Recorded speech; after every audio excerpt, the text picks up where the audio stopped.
Oh, hi everyone, and welcome to the Scratchkers Academy. We are back today with some Doors of Dunera. A few things before we head around and say hello to all these lovely people here. First of all, check out the links coming up in the chat now. That includes the Discord. There is a channel in our Discord just for Dunera. We'd love to hear what you think about it. Also, if you have missed out on anything, you can head over to YouTube and catch up over there. All of our games are in playlists, so they're easy to find. Also, if you want to get into a game, go and drop Scrat a DM on Twitter, as there's a long list, but get on it and we'll get you a game. I think we're putting on some extra games now, obviously, because a lot more people are at home, so we're going to try and keep everyone as entertained and have a little bit of an escape as much as possible. Also, a huge thank you to our wonderful sponsors in the form of Mayhem Press. You can now get their hardback of Dark Matter in shops, and basically D&D in space in this one, which is one of my favorites, but you can catch the Fae Folio on a Wednesday, and that's one of the viewer games as well, so you can go check that out. Also, the Deck of Many Things with the moving magic spell cards, which are very snazzy, and I will say you can donate these to this game to affect the game. No one's got this yet, but it's a very interesting one for what I've done for Dunera, so I kind of hope that someone gets it at some point. They also created the very wholesome Humblewood, which is another one of our viewer games. That's on the Thursday. That's why I always think it's there. But yeah, if you want to get in that, drop Scrat a DM on Twitter.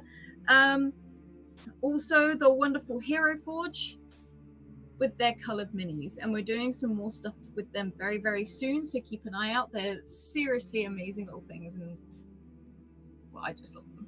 And last but certainly not least, our new sponsor, Dungeon Fog.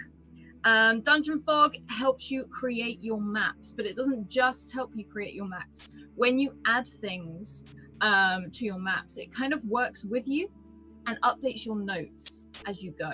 It's sort of a really collaborative piece of software, and it's really good fun, especially for people who love creating settings, worlds, you name it. Go check them out.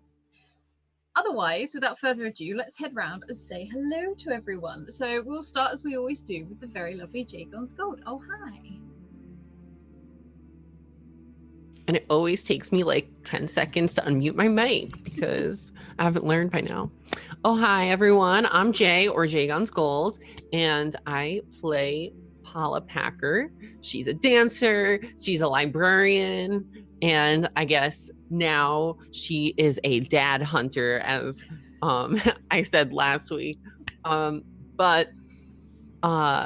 So now, like, there's this ghost apparently that's touching her and being all weird in this creepy room in this cave, and it's all very mysterious and very exciting. Yes, weird phrase in there. That was but yeah, that's Paula. Awesome, thank you. And then we're gonna hop over and say hi to Tour School. Oh, hi. Hey, how are you doing? It's been interesting, Averick sort of fitting into the party and finding more about this about magic and sort of what his life is going to be about and like now that he has sort of realized that Clyde is in fact Toland's Oldenakwe Baron, but that was gifted to him when Clyde was in fact destroyed or went away, severed back during the Blight. So, but yeah, here we are now in this strange well that Averick is a little bit familiar with, but also this is something entirely new. So I can't wait to see what lies ahead today. Awesome, thank you. And then we're going to hop over and say hello to Mal. Oh, hi. Oh, hi, I'm Mal. I play Reese Blackash. He's from the north. He has a big wolf.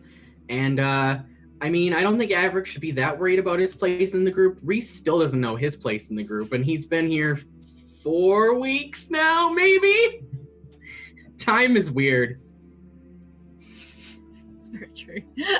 And last but certainly not least, Sarah.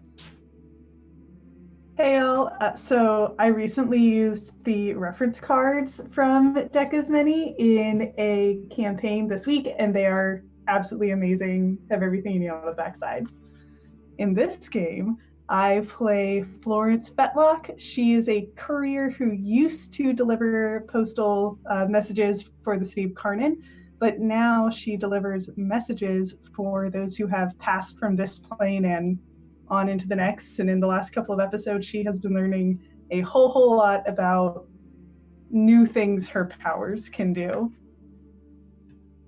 Awesome, thank you. And last week we found this well, this huge dome underneath the lake, decorated with these carvings of many scenes, of wolves, of battles, of warriors, of dragons, and so many other depictions. Florence managed to, kind of with the aid of Averick, get this Inarquay that seemed to be lost. It was barely anything but a flash of color, but when it finally landed, it became part of the carving itself as a magpie. And when Florence reached out, she sensed lots of old presences here, moving in and out of this dome as if it was maybe once a city, or at least a location that used to be bustling.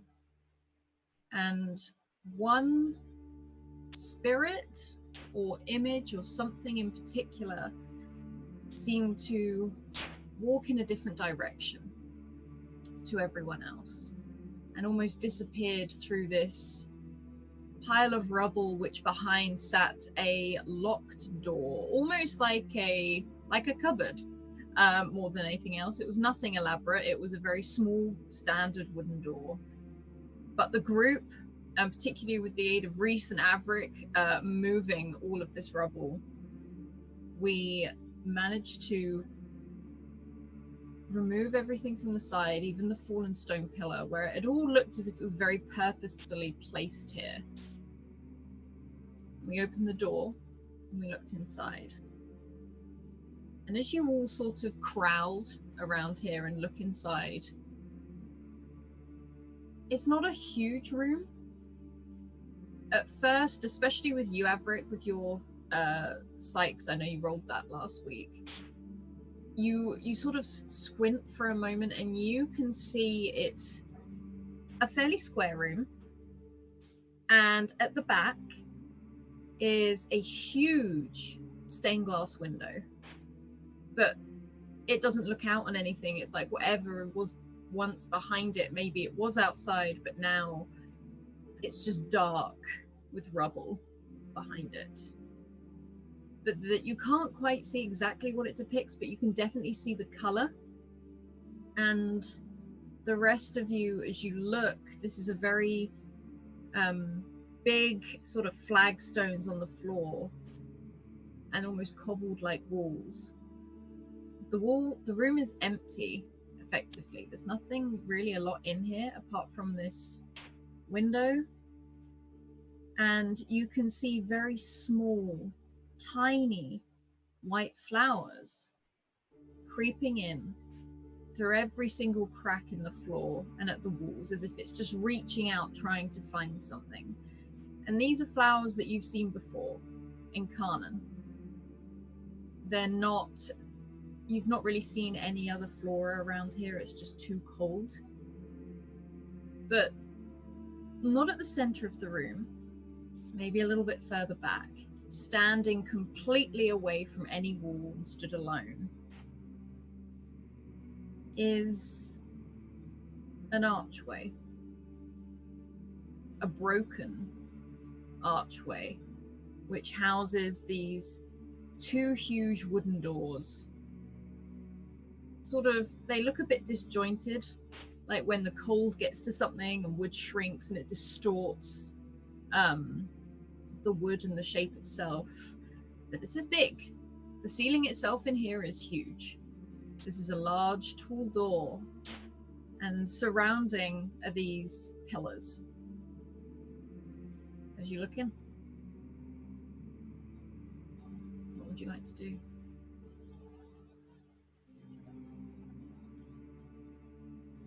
I think the first thing Paula does is turn towards Florence and ask Florence, is there someone in this room with us? Let's find out. And Florence's eyes will flash gold again, and she'll survey the room in the same way she did the previous starlit chamber. Okay. Before we go there, what's everyone else doing as well as you watch Florence? Are you stepping into the room, Florence, or are you, because you're all sort of just outside this other, where you'd remove the rubble right now? I think without thinking about there being any danger, she had previously seen a spirit walk through to this room without trouble, so she does the same and probably finds herself somewhere around the center of the room before activating her sight. You almost stand in front of this huge door, this broken stone arch, and it towers above you, and you can sense something in the room. Does anyone else follow Florence?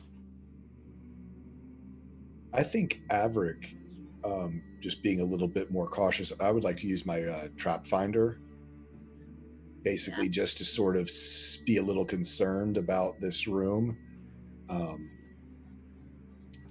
So instead I have to make a roll, basically any traps of level 4 or below. Yeah, roll for me. He would discover, and I'll go ahead and pull those 3 points out of my speed to pay for it. Actually, I've got 2 in the edge, so I only have to spend 1, right? That's how that works. So yeah, I think he's sort of using his sight. He's looking at the ground, sort of not necessarily traps, like intentional traps, but more just hazards, knowing that the rubble had fallen. Is the ceiling look together, seeing, as you were saying, this arch that the doors are in? Is it, I mean, it's because the room is so small, it's awfully tall and skinny. Is it stable, or have we dislodged something that could fall or could hurt someone? Also, knowing we're under a lake and there seems to be a stained glass window, he's got a sneaking suspicion that there could be water on the other side of that stained glass window. Are there leaks or cracks, or again, just things that could cause imminent harm to any of us, knowing just how cold the water is, knowing that's an eel-filled lake with nasties in it. He's after his encounter with the night hag, after the worst potty break in TPT RPG history, he's a little cautious. Okay. Could you roll for me, please, just to see? I can't hear you. Roll for finding the traps, or dex, so the speed check. Yeah, yes, please. Is this a defense or is this just a check? No, this is just a check. Okay. In this case, I will roll, because did we ever figure out about our trading in for ciphers or successes? Was it, what's the exchange rate? Was it 3 or 4 to get a cipher? I feel like, I can't remember now. I don't know that we ever really... No. I don't think we ever landed on it. No, but I think we need to pick that, because that would be a very cool thing, and I need to get my list up. Yeah, because if it's 4, then I'm not going to use a natural 20. If it's 3, I might go ahead and use a natural 20. 4 is fine. I mean, I'd say for a cipher, I'd probably say 4, purely because of what I know some of them do. Okay, then I'm going to save my 20s, and I'm going to go ahead and use this. And certainly, whenever is a right plot moment to find a cipher, assume that I'm going to go ahead and cash my 4 in. Ooh, me too. So that's a 12. Okay. You look around the room, and you can step in very cautiously, even like, you know, when you feel with your feet to see how steady the ground is. And you look into this room, and there's a moment where I will say for Averick, you felt this feeling before. You've been near a well, and you felt the sense of the magic, that surrounds everything. You look up at the ceiling and you can see rubble has fallen. It looks very old. It looks like it's been there a long time. It doesn't look like anything in particular is breaking. You see no loose parts in this room. If anything, a lot of these flowers and their vines that have come through seem to be holding it together. It's not just the structure here that's holding it, it seems to be these plants as well. And what I will say on that roll, you're looking at the huge archway where it's broken. And this doesn't look like it was broken by something falling. You can't see any rubble around it. The way it's broken, it looks like someone broke it with intention. Got it. Someone hit it, yes. Shattered it, something. Okay. So the damage in this room looks more as if someone's done it rather than structurally.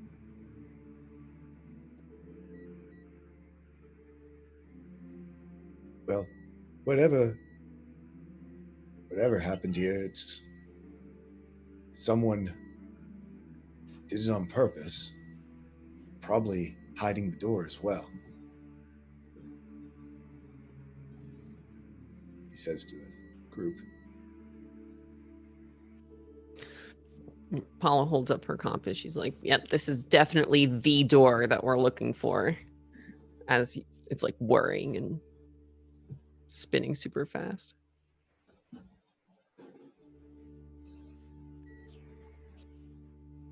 And Paula, this compass that you have fixes where this archway is. It doesn't move. It goes solid. So I just dig for my cipher list. I know it looks weird.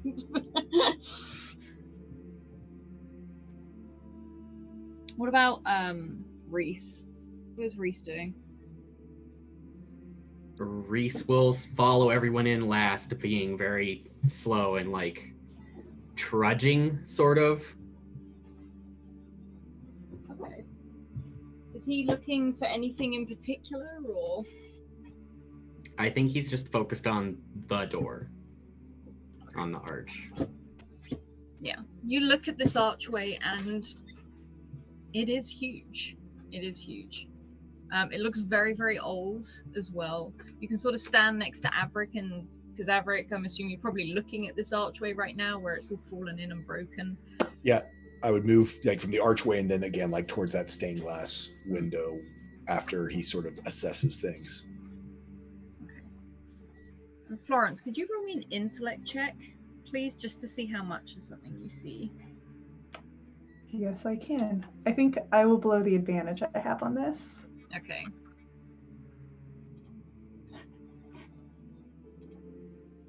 Oh, okay. Ignore the edge on that. Okay.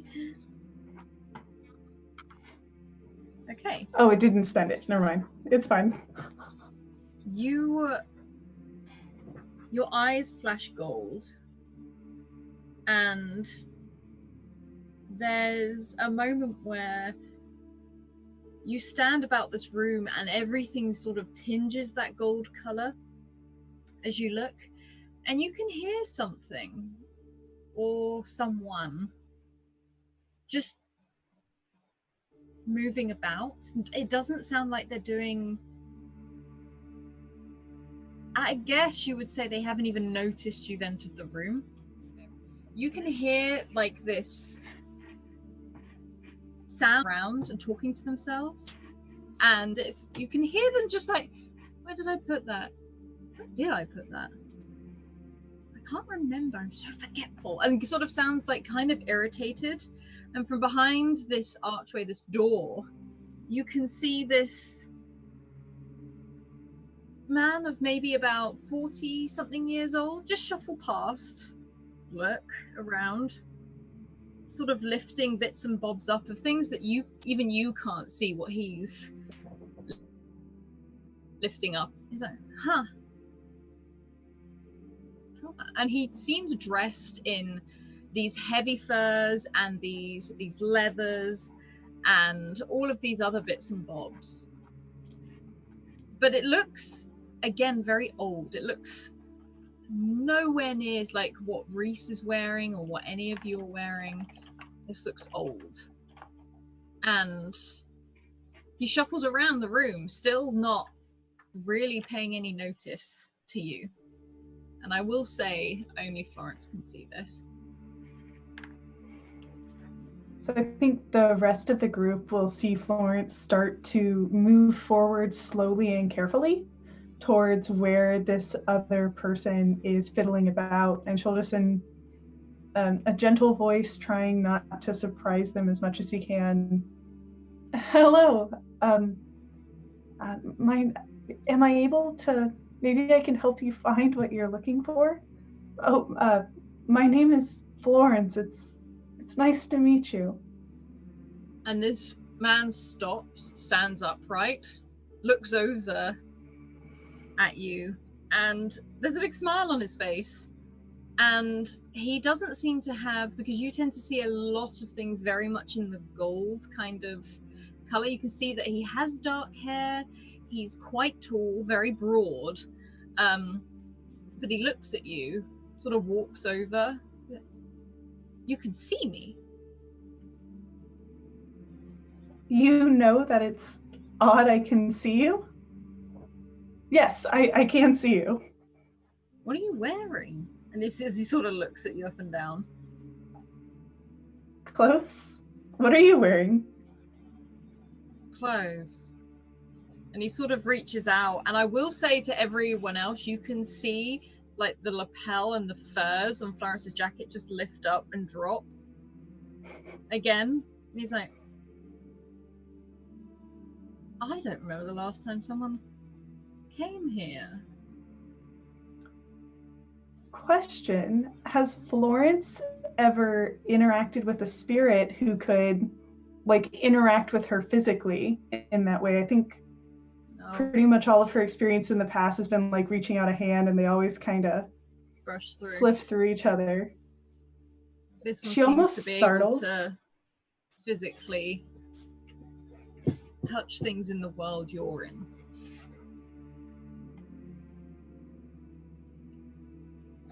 Florence startles at this, not out of like feeling like her space has been violated, but instead like it's excitement. You just touched my jacket. I'm sorry, was I not supposed to? No, I should have asked first. And he sort of like moves over, like his head sort of swings to the side as he looks fed up. And you watch him go and sort of slump down on one of the piles of rubble near this door. This is the first time I've seen someone like you in another place that could touch me. Can I? And she'll hold out her hand towards him, kind of going over and crouching down in front of him. And as you reach out your hand, even though you crouch down, he stands up almost to attention, takes your hand, and nods for dropping your hand again. What is your name? Mikkel, I think. That's what the last person told me. Mikkel. So, what were you looking for? I had a thing. I know I'm supposed to have it, but I'm so forgetful. I can't remember, but it feels like it's important, but then it can't be that important if it's something I can't remember, but I feel like I should remember it. I don't know. Do you get that? You know when you walk into another room and completely forget what you came in here for? Every day. I think what you're experiencing is a lot more common than you might think it is. So this thing, you don't remember what it was, do you? Do you remember what it did?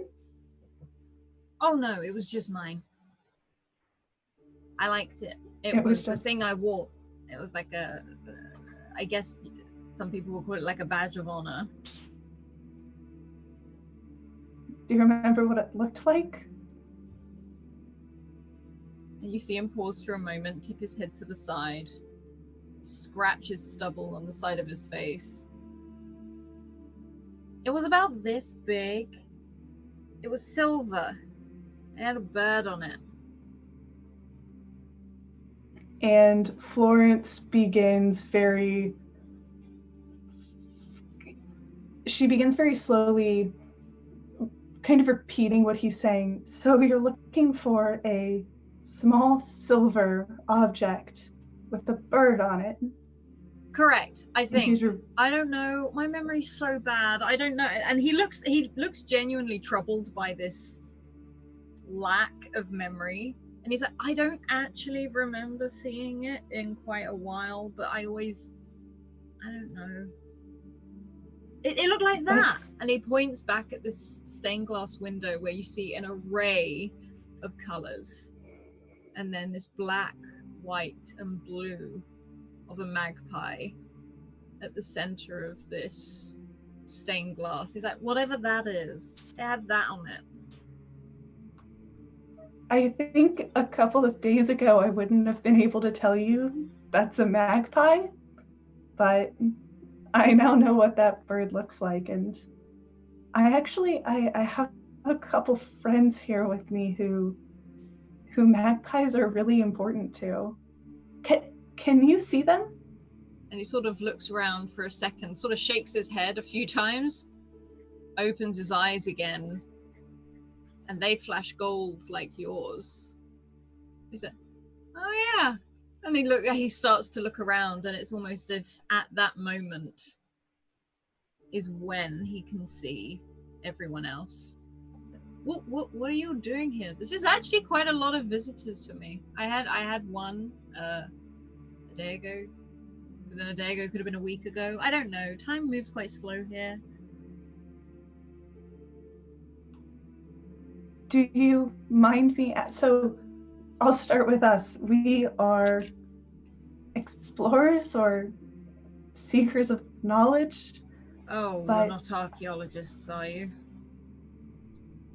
She kind of looks at Averick, grimaces, and then looks back at the man. Rick's like, what?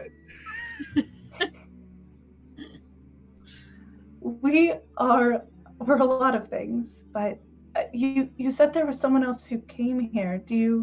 Were they an archaeologist? Is that what put such a bad taste in your mouth? At first I thought he was, but then he didn't seem too bothered. And he looks and gestures up towards the archways, and he broke things. There was a kid as well. He was quite interesting. He seemed like a nice guy. I didn't want to freak him out though, so I didn't, I can only hear one side of this conversation, right? Yeah. I look at Florence. What's wrong with archaeologists? I mean, why would an archaeologist give you a bad taste in your mouth? And at this, Florence is starting to look back. I think Florence is saying that. I mean, I'm a seeker, but I know some archaeology. I mean, we dig a lot.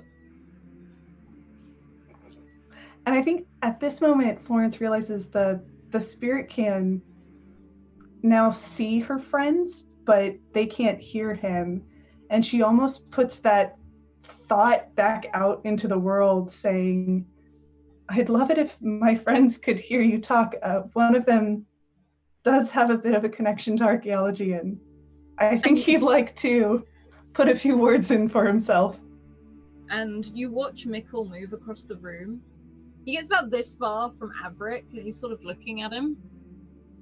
Like walking around him and having a look. Doesn't look like an archaeologist. Like literally, it sort of moves over, looks at Paula, walks around, moves over to Reese. He seems to be maybe a little bit taller than Reese. In fact, you watch him stand on his tiptoes briefly to see how much taller and then drop down again. And Reese, I will say you can see Astrid's head lean down. and her muzzle and nose start twitching. But Florence, you can see Mikkel kneel down in front of Astrid and give her a bit of a smile and sort of like a scratch on top of the head.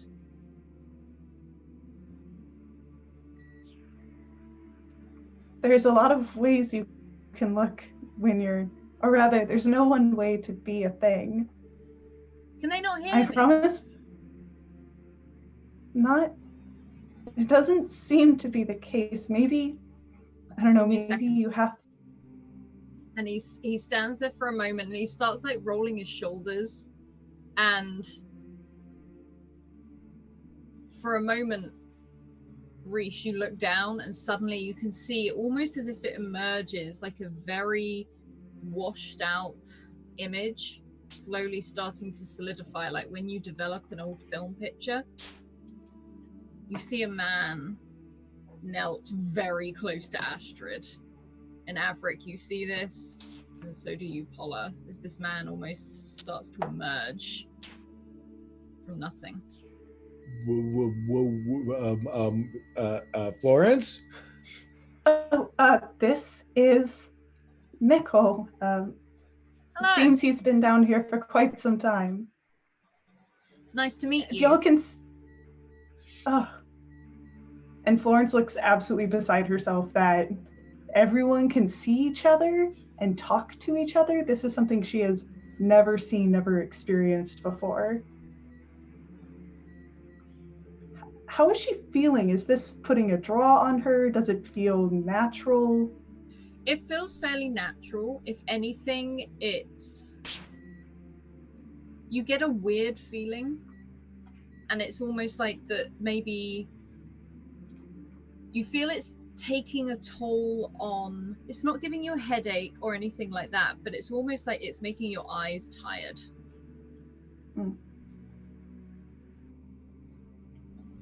I think throughout this, Paula has been like kind of like jittery and like tapping her toes and like waiting for Florence to say something that piques her interest. But now that this man appears, I think Paula's shaken and pulls the token out of her pocket and holds it out. Have you seen someone with this? And he sort of walks over and looks at it. I mean, I saw him make it. Yeah, he was here for like 4 or 5 days, and then he broke everything and left. Look at it, and he points towards the archway. When did that happen? Sort of. I don't know. I'm not very good with time right now.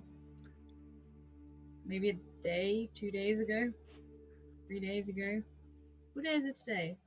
Actually, I don't know, because that won't help. Well, did the man seem to be waiting around? Did he seem impatient? And then... He was impatient towards the end. It was more, he came in, strolling right on in, sat down, made himself at home, had a look around. He even ate dinner here. He sat here, he'd eat. He talked to me a little bit. But mostly spoke to himself. I got bored after a while. I kind of wandered off. But he was all right. An older fellow, you know, white hair, fairly tall, broad. He had a gorgeous one of those with him, and he points at Astrid.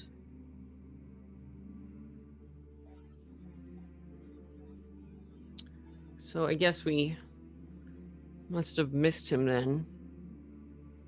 Oh yeah, no, he headed off, as I said, maybe 1, 2, 3, 4, 5 days ago. Took stuff with him though.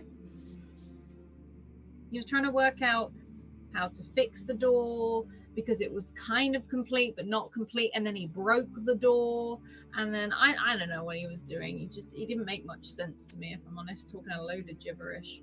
He said that word a lot too, gibberish. I think it means nonsense.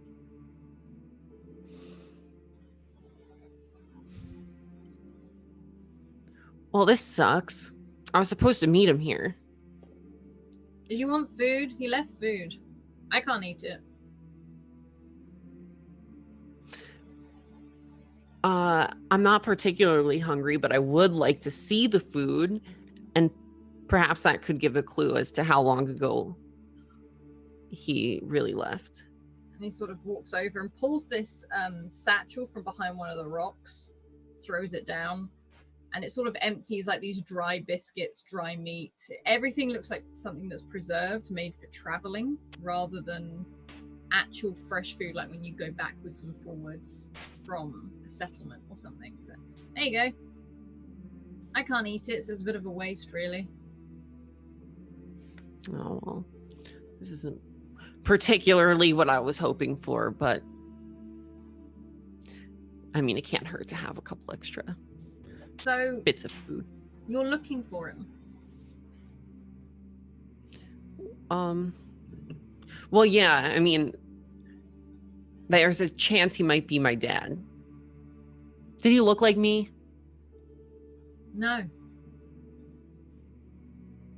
But then my memory's not great. Well, he's old, and like I'm getting old, so like I'm sure. I've seen a lot of people come in here in my time. I'm sure I could be mixing them up with any number of people. Technically, I've seen hundreds. 1,000. I don't know. It's been a while. And he sort of moves to go sit down on the stone again. And he sort of stretches his legs out, stretches his arms up in the air, and sort of slumps back and relaxes up against the wall. You said that the thing you had lost, that round and silver and had a magpie on it. And she looks to the rest of the group. Did I lose something? Well, you're looking for something. I am looking for something. What was I looking for? And you can see how he loses it straight away as to what he was looking for. His memory, it doesn't seem to be there. You can tell that there's another color sort of emanating from around him through your eyes. And the best way you can tell for that is that there's another effect on him, and you can assume maybe that's what's actually preventing him from remembering a lot. Can Florence roll something or kind of think back? She's never quite seen anything like this before, but she's recently learned more about these colors and the different veils, and she'll pull out that monocle that Rika gave her that helps her see auras, and kind of put that up to her eye as well and see if she can think of anything that might be affecting this man. Yeah, roll an intellect check for me to see if you can figure out what it is. I'll put an effort into this. Oof. You can't tell, but whatever it is, it's almost like that field that is preventing him from remembering things is keeping you out.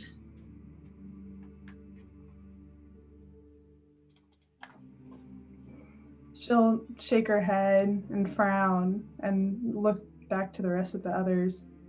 Do we have anything else with the magpie on it? Maybe. I know Liz had one as her and Aquay when we met her back on the ship and all around Karnan, but I feel like they keep coming up. Yeah, they seem to be everywhere. Talon saw a magpie in the place where, I don't know what to call it, the world between worlds or whatever it was. Reese just walks up to Florence and produces a coin with a magpie on it. Something like this. She'll just gesture towards it and try to get Mickle's attention. For a while, Mickle, you can see, is there, like, looking at, like, just a rock he's picked up and throwing it back and picking up another. And he sort of jumps to his feet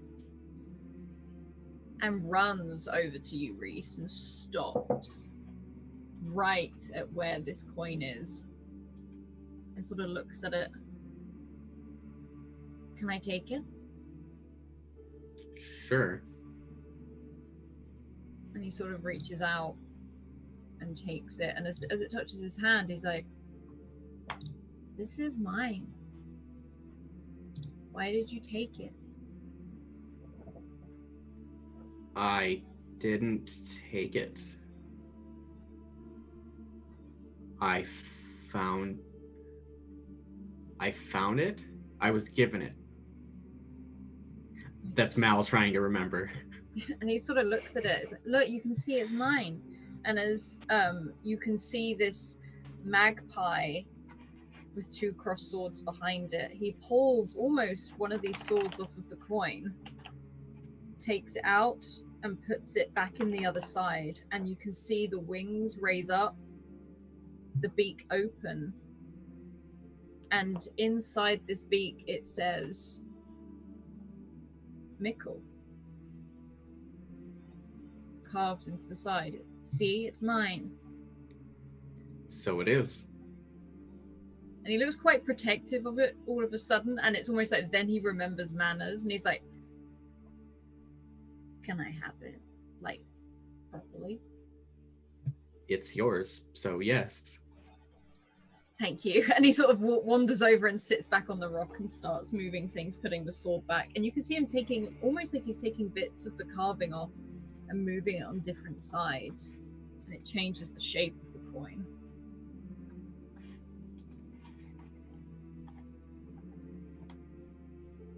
Do you remember? Good.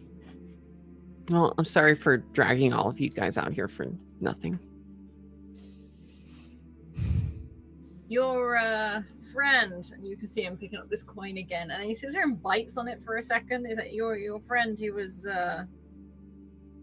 headed to the bridge of Thara to the North Bay. That's all I know, I'm afraid. Kind of.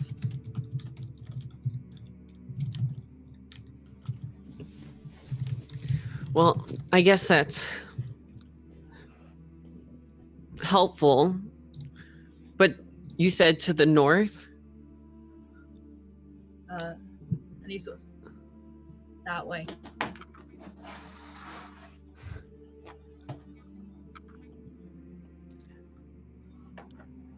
I mean, I guess we have to consider whether it makes sense to continue pursuing this trail of someone that we don't know, or, you know, we can try to make it back somewhere safe, like Valadris or Karnan. Just shrugs at you and goes back to his coin.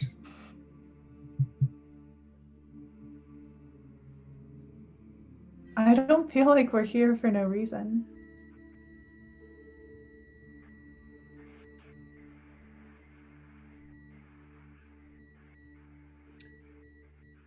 Feels like a dead. Oh, go ahead. Feels like a dead end to me. Paula just kind of shrugs. I think Averick is going to go over and start examining this giant magpie in the stained glass window and try to, again, decide if there's lake behind it now, if it's rock behind it now, if there seems to be a void behind it. He might try to see if he can use his hedge magic to sort of illuminate it from the far side, you know, just get better idea of that. I don't know if it will work here, but just with his scavenger type idea to be able to sort of really get a good idea of what's going on with this old relic, this old window, which from when this was a city of some sort. Okay. Can you roll an intellect or if you? I can never remember who has perception. I'll roll an intellect, and I am going to put some edge into this. And would my scavenger would act as an asset in this case? Oh yeah, definitely. Okay. And you can see Averick sort of go up to his head as he just tries to concentrate a little bit, more, try to pull some more just focus out of his mane, because my intellect thing is getting low. Man, I do not have edge there. So, that's an 11. Okay. You look up at this window, and the first thing you notice, because you have a keen eye, is that the eye on the magpie itself is missing. And it looks... The angle that this window is at, and this archway with a door in the center, they line up. Almost as if up in the north there's never much sun. And the sun or the moon would have to be very high in the sky to strike this window, even if it was on the surface right now. And this magpie is very clear, and you can see where it faces this doorway, a carving on the back of the door, which you could only see when you walk around behind, of two magpies on either side of the archway. So the missing eye, is it like perfectly circular? Does it look like there would be a gem in it? Is it eye-shaped? It looks to be oddly shaped. It looks rough. It doesn't look like a piece of glass. It doesn't look like it's been perfectly carved out. This looks like maybe a rock or a pebble or something was in there. It's not a particular shape. It's just odd, but it sits exactly where the eye would be. And like when everything lines up, I think Averick will sort of position himself, knowing that a lot of times in his previous work, trying to see if there's an alignment to try to, that of these three magpies, making some sort of alignment either in the room, in a three-dimensional space. I think he'll just sort of say to the others, there's some kind of puzzle back here, I think, with these magpies. This eye, and then the two more on the other pieces, and I think we need to find that. He points the eye, but I was hoping it would be something obvious, like the coin or one of our compasses, but it just seems like a rough chunk of something. Almost as you say that, you can feel Mickle right behind you, like awkwardly close, like, when someone just doesn't understand the distance. He's like, he stands there for a moment, he's like, won't find it. He took it.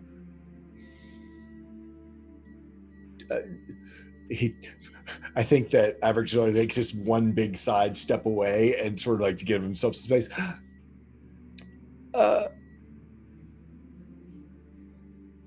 He smiles quite broadly, not understanding. Hi. So, do you know what it did or does if we had it? Yeah, it opens the door.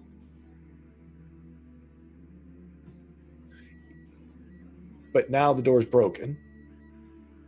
Correct. Technically, I'm supposed to be here so no one does use the door, but apparently I'm not good enough, so he took it with him. And he broke it. Well, we kind of had someone, I guess, come through the door from the wrong direction, from the other side, a giant, into our city. Seems plausible. So maybe he was breaking it, not because someone was going to try to use it on this side, but so someone couldn't use it from the other side. Well, it depends, because you need to open it this side for them to come through. It's how they're designed. Don't think we opened the one in Karnan. They basically turned our tree into a door and then came smashing through. Looks at you for a moment. Is it? But someone has to activate the door. I mean, I wasn't there in the center of it when it was going on. I was back over in the lab. I looked to Reese and Paula to Flores. Did someone put a stone in something or turn a key to Incarnan, the season tree? Anybody? He kind of looks around.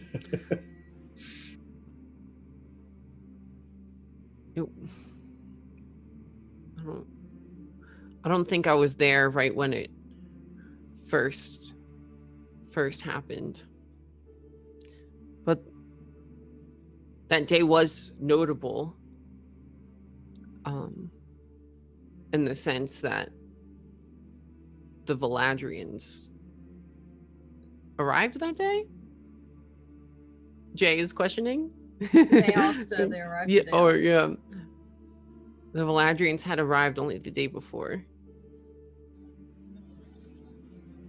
Now, I don't want to,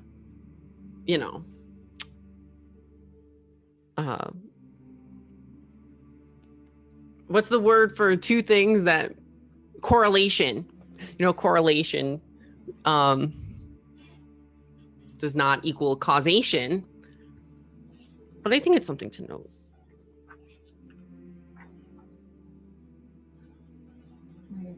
And he sort of looks at you and he's playing with that coin again. And there's a moment where he's like, well, put it this way.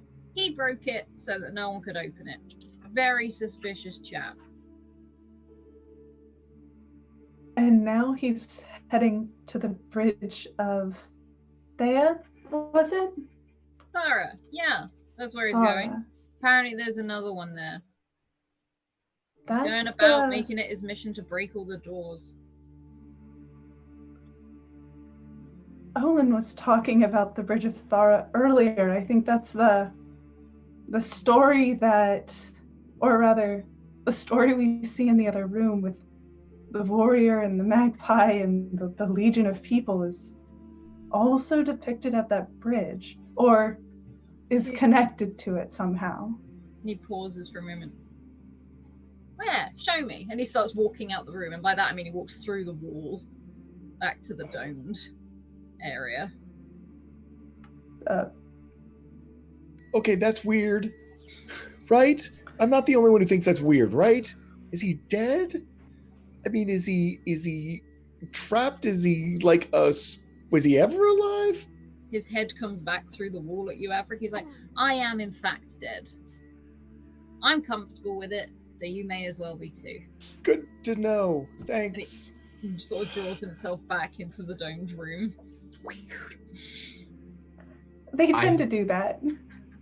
I think Reese lets out a chuckle because a lot's happened and that's funny.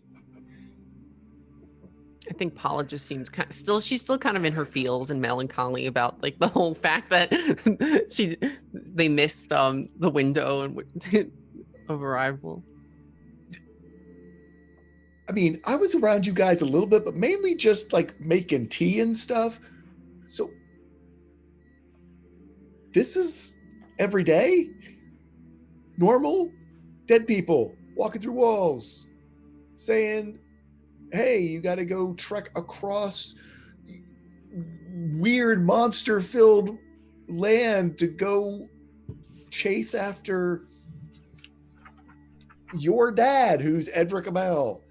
Averick, I find it kind of unusual that you're so shocked by this man who can walk through walls when everywhere we go, you have Clyde walking through trees and walls and counters. Clyde stays pretty much solid all the time, but that's Inakwe. This was a guy. That's like a dead guy right there. Dead guy. Dead person. Head comes back through Sorry, the wall. Are you coming or not? Yeah, we're coming. Show me the drawings as he sort of wanders back through. Great. Yeah. Let's go. If it Tea with makes the you ghost. feel- I don't have I'll any make a tea. pot. It'll be great. We'll I have tea can't with the drink ghost. tea. Sorry. I'm gonna go and If check it- this out. And you he wanders I don't back even into know how this to- dome room. Okay. If it makes you feel any better, Averick, this is kind of what I used to do before I came to Karnan. I'd speak to Ghost, and I'd get crazy quests that took me across Valedria to do whatever was necessary to put them to rest. Come on, we gotta go look at a drawing.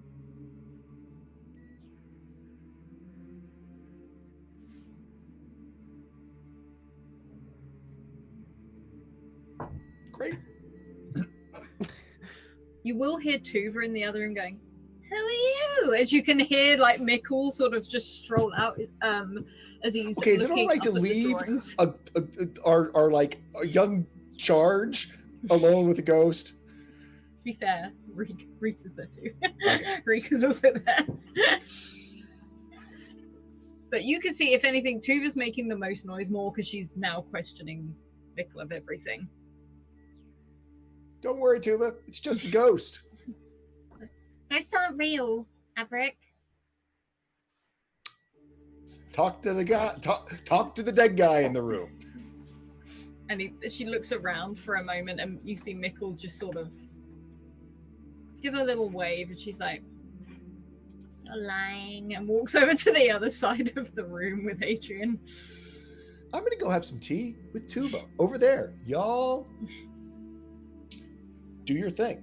And he goes over to the other side to go have a lovely cup of tea with his buddy Tuva, who You see wasn't in the forest. Tuva sit down, and she lets she unzips her jumper, which is actually her jumper, underneath these many layers of coats, and this dragon sort of starts to crawl out, and you can see how big it's getting as it sort of just sits itself down and looks sort of very tired-eyed towards everyone.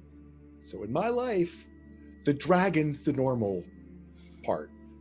Got it. Averick's gonna have a little meltdown on the other side of the room.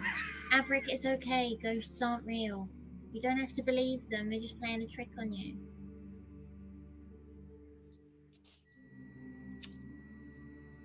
It's all right. And if you sort of like pat your like arm, your upper arm, so Ghosts can't hurt you. They're not real. Mum told me. Averick becomes very focused on using his magic to make a little tiny, basically it would just look like a little like gas burner. He puts his little, tin teapot on top of it and is going to just be very diligently making some tea, facing the other way. you can see if you move the other way, Tuva and the dragon will sort of walk round to sit with you and join. Tuva sort of looks at you. She's like, Do you want her to light it for you? She's been practicing.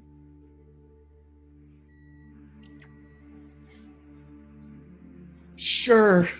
Fire-breathing dragon. Okay, can Is you the normal- sit back is about the 2 normal- feet, please? Okay. Let me just get my teapot with me. Okay. and the rest of you will hear like this woof of this like flame that goes the other side, where Averick is currently sat with his back to everyone, including with Tuba and this. You don't see the dragon, but you do hear it first. But Mickle is looking almost sadly up at these drawings as he looks around, almost like he hasn't seen them in a long time. You're guessing maybe on the route he takes, he beelines. He never looks up.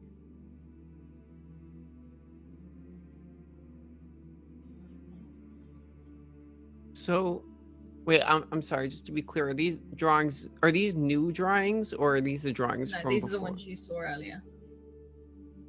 And you do see Mickle walk up, and he sort of reaches up to touch one of them. And there's sadness for a moment, and his hand rests where that depiction of the warrior with the magpie is. And he rests his hand there, and a hand over his chest at the same time. And he doesn't look as strong anymore. He looks almost teary.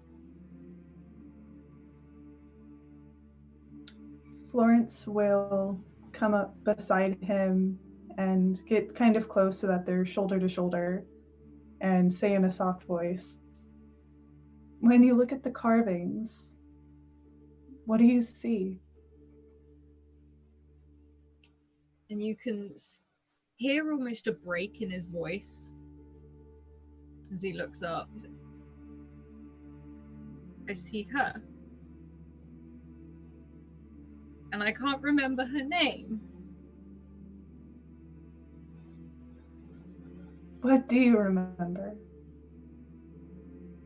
I find it's better to dwell on the stuff we do have within reach instead of to be upset over the stuff that's not. She was amazing. People would follow her everywhere. And she would... And again, he closes his eyes. You're not too sure if he's just trying to process or if he's trying to remember. I would have followed her anywhere. And there's a moment where I think she did this. She made it so I couldn't remember. Why would she do that? Why would she make it so I couldn't remember? And he sort of backs up a little bit. I don't understand. I wish I had an answer for you. Does this seem to explain, or rather Florence kind of connects that with the almost like the fog she sees around him? Does that help kind of contextualize it, or does that seem to fit? It definitely fits. That looks, as I said, this is something someone's done to him, not, an affliction, if you see what I mean.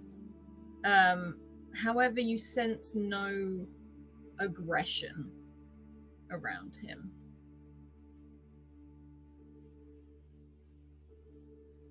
And his hand sort of moves over those moons and rests for a moment over that dragon. And that's where it stops. I miss him too. He sort of almost like spaces out for a moment. And it's almost like you see a completely different man in front of you. It's calm, it's not smiley, it's very rigid. Not sad, but firm. And he stands more upright, almost to attention. And as he takes his hand away, you see him slump again. And turns to you with that smile on his face. Sorry, I was supposed to be helping you with something. What was it you wanted? Who are you? You have there's nothing you need to apologize for. I was trying to help you, actually. You said you were trying to remember how to do something and that you were looking for something that would help you do it. You have a coin now. Does that help you remember what you were doing?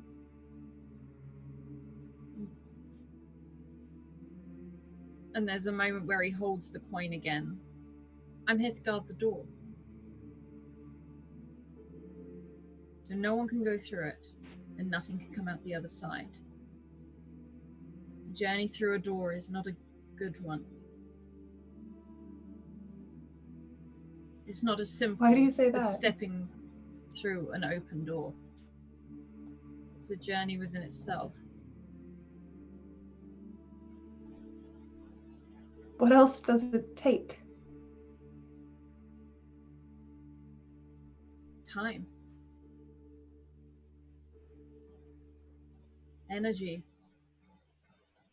It's dark. It's not like you're opening a door straight to the place you want to go. You open a door on the route to the place you want to go. You walk it.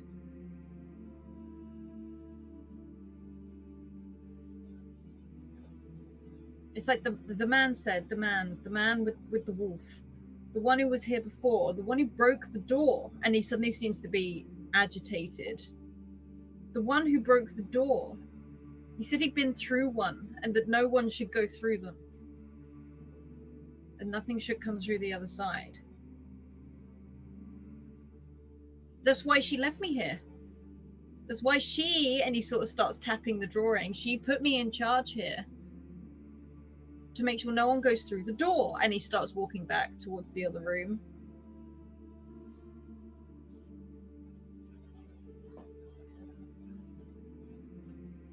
Florence lets them walk away, and then we'll turn to Paula and Reese, who I think are still there, and almost give a shrug. I think time has been hard on him.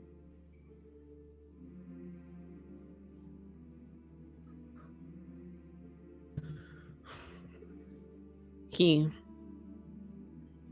does have a point. I mean, if the doors are where those giants come from, then I don't think that's necessarily someplace that you want to go. Not that any of us had any intentions of going through those doors. He said the door is on the path to wherever you're trying to get. I don't necessarily think the giants are on that path. I feel like they're on the other side of another door. Maybe. I don't know. We have a lot of unanswered questions still. And it seems like either they're able to open up other doors, or maybe they're working with someone who helped them open the door in Karnan.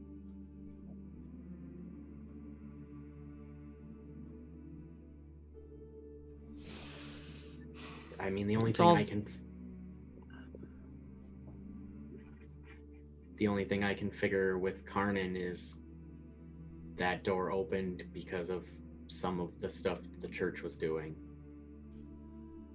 Because that was days after the church. But the church was destroyed, and the people in it are...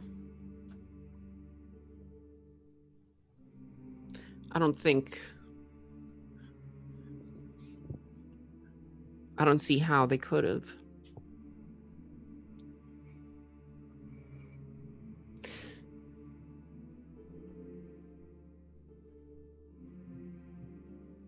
Maybe it was just a reaction to everything that happened. I mean, do you remember how much energy was in the room that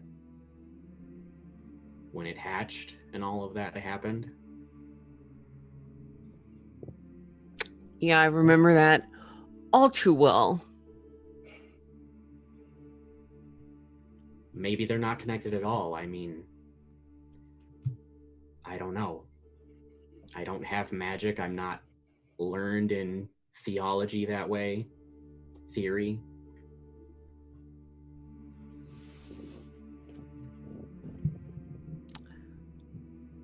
I feel you.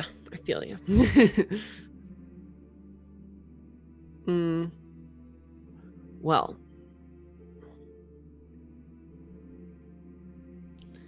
at the end of the day,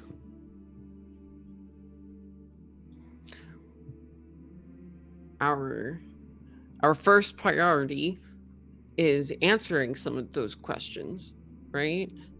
Some of those basic questions. And maybe that will help us stop the giants or the church or whoever is causing this chaos. And again, there's only a limited number of people in Dunera who might have the answers to those questions. One of them might be this dude, and pointing to the ghost. One of them might be the Valadrians, and one of them might be Edric Amal.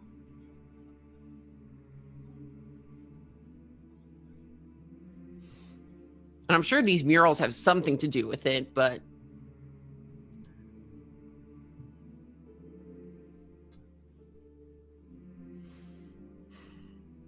I wish we could ask Bickle more questions, but I think someone cast some magic or put some sort of effect on his mind that prevents him from saying much more. But I think what we've learned here is pointing us towards the Bridge of Thara. This warrior, and she'll gesture towards the woman and her magpie and her army standing behind her. It looks like she fought the giants in the past, and I'd wager that since we're all still standing here, she won. This story is connected to the bridge, and I think that's the next step, and it also keeps us hot on the heels of the person we're chasing.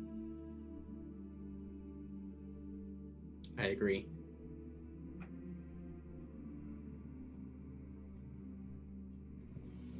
And over the other side, where tea is being made, the dragon is curled up again, sort of by Tuva's feet.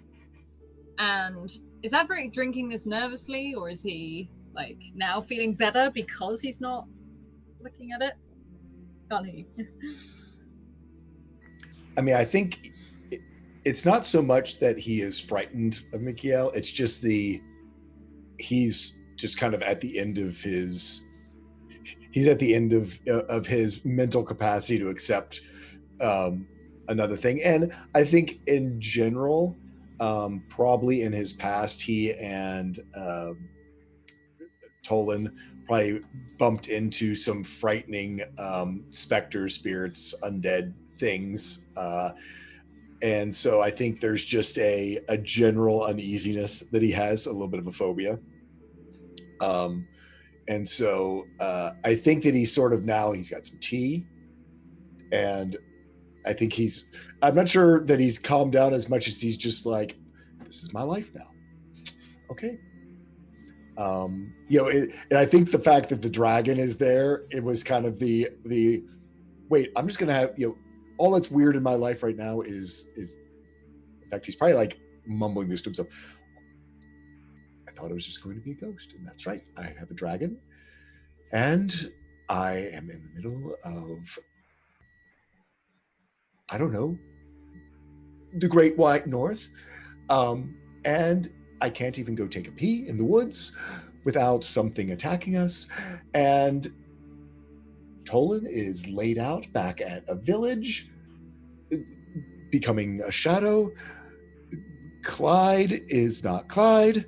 And I have to wake up every morning and try to take out a picture to remember what my face is supposed to look like, because apparently that's not even something that's, not changeable either. The only good thing that's come out of this whole thing is I have a cool racing stripe on my leg now. And you sort of look down at that point, you see Tuva sipping her cup of tea whilst just watching you have this little sort of breakdown. Yeah. As you sit there and unravel it all, and she's like, walks over, sits herself a bit closer to you, puts her hand on top of yours. You all right, Averick? You seem a bit tense. Fine. I'm fine. I'm fine. How old are you again? And she pauses. I think I'm 8. 7, 8. I think my birthday was not that long ago. Now, an 8-year-old is apparently the anchor in my life. If you need help remembering your face, I can always draw a picture for you. That would be great, Tuva. I really appreciate. That'd be great. That'd be great. Thank you. That'd be great. Smiles. No problem. I'm here for you. She like taps her like hand on top of yours. It's like, Also, is that the person that Paula wanted to meet? No, I don't think so. I think she was thinking we were going to find Edric Amel, and at that point, two things clicked together in his frazzled mind. Suddenly, two wires connected. Goes, wait 1 second. He stands up with his tea, and he's like got his tea in one hand, and he like starts pointing his fingers like they had a wolf. Edric Amel had a kestrel Anakwe. Not a wolf, not a red wolf. Certainly not a red wolf. So who's this guy? Right? Right? Looks up and is like, I don't know. I only know one person with a red wolf. And sort of gestures towards Reese. Thinking you're directly asking her. Because that's no, because I'm like, he sort of stood up and sort of is pointing at them. But no, I mean, I probably didn't go far but just kind of echoing through this chamber is like, so who the hell's this guy? I don't know. Like she's just shouting behind you. Not you. No. Right? I mean, a red wolf. That's like not a normal thing, right, Reese? No, everyone's not just walking around with a red wolf. I mean, they used to, and he points at the drawings. But not Can anymore. someone with an Anakwe also have a red wolf? Not usually. So. Well, shit. So someone either. Well, I mean, but again, did your dad give it to that person? Is the same person the person? Did you show Mikhail your I kestrel? did. Oh, okay. And I missed that part. He was a ghost. Yeah, no, and he said that the wolf guy left. The wolf guy is the one who had it. He made it. He made it here. Oh. Wait, is it stone? Jade? Was it jade or? It was a green stone. It wasn't green jade. stone. It was a very green, almost motley stone. It doesn't look like a perfect carving, but it's not massive. But it could have taken a couple of days. I mean, is it like a 3-dimensional sculpture, Yeah. or is it a stone with a? Is it a stone it's like with a? It's an actual 3-dimensional. 3-dimensional. Yeah. Like he whittled it or carved it. Okay. Well, so I guess it might not be Edric,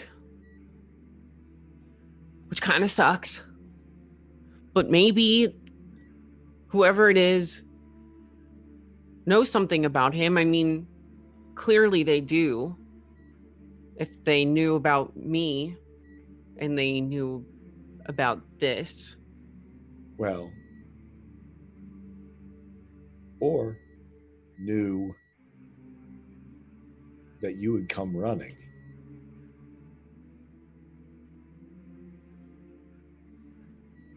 You mean like a trap? Or to ensure that we would follow them.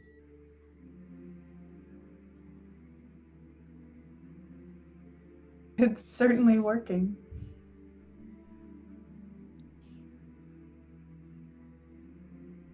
Now, unfortunately, I have a feeling that the only people that would try to lure me away, all the way out here would be someone that doesn't like me. Because the only thing of note I've ever done is blow up the church. The only thing.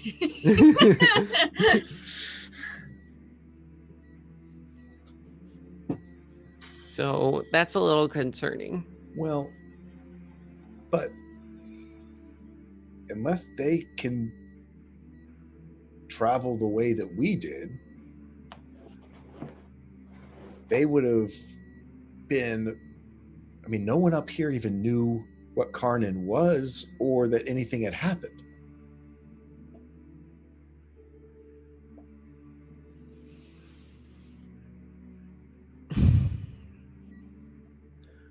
Well, are you sure? I mean, I don't, not as though you intentionally might have done something different that you don't remember, but I mean, it could just be your heritage.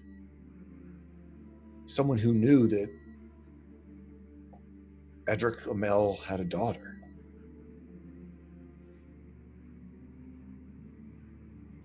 but you know, I mean,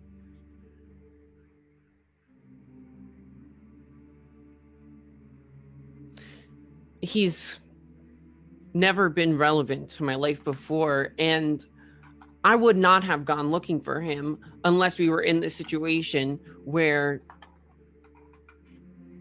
we needed his knowledge and expertise. I mean, he's never been, you know, he's never been relevant to me or my life. I find it, even my mom wouldn't have expected me to go looking for him until, you know, until circumstances called for it. But I mean, maybe your uncle fits into this. I mean, they seem like they kept following in his footsteps even. I mean, them, Aggie, there was a lot of things happening just kind of under all of our noses back in Karnan. I mean, even the church. I mean, all the things that they were doing that Charlie uncovered.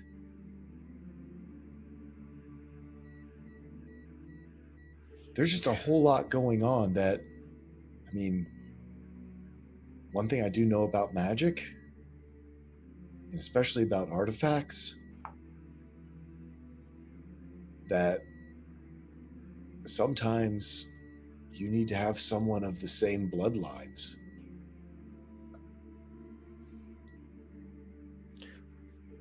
Well, I definitely don't have magic. But you have Edric's blood. You're his daughter.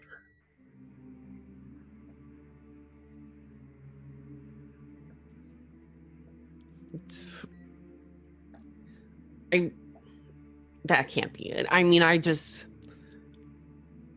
hasn't meant anything. It doesn't mean anything. It doesn't mean anything. It can't. I mean, I didn't know there was giants, or that doors would open and close and you had to have it from one side and not the other, and magpies. And I mean, magpies were when you couldn't afford chicken, so you used them in your pie.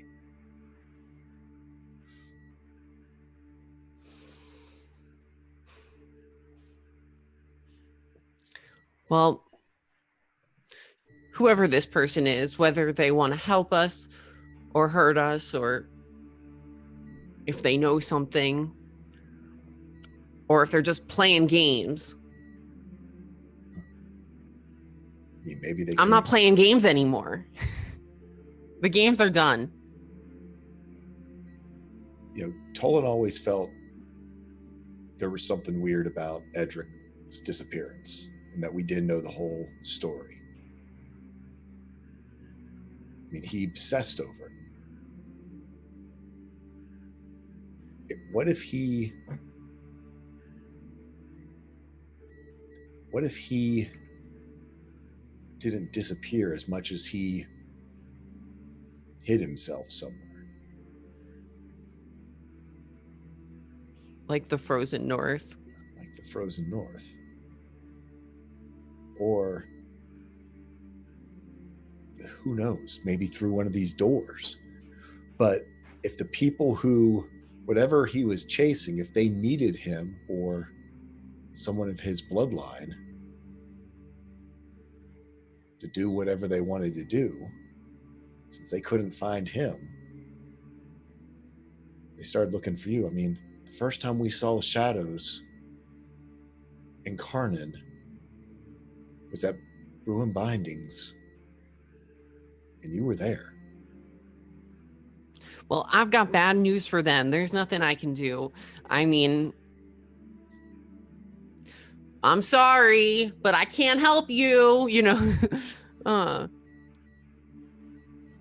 As you are stood there talking, you can see Mickle walk back into the room. He looks almost as if nothing happened, very fully composed again.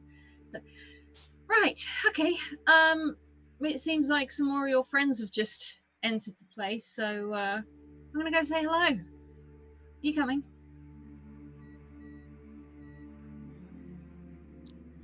No one else should be here. Reese looks around. Is everyone in this room? Everyone is in this room. We didn't bring anyone else. Oh. You ain't here then. I'll go have a look. And he starts to walk away and disappear up the stairs where you came. And I think we'll take our break there for a moment. So, everyone, go get a drink, go stretch your legs, go and tell your pets you love them, and we'll be back in a moment. Bye.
Oh, hi, everyone.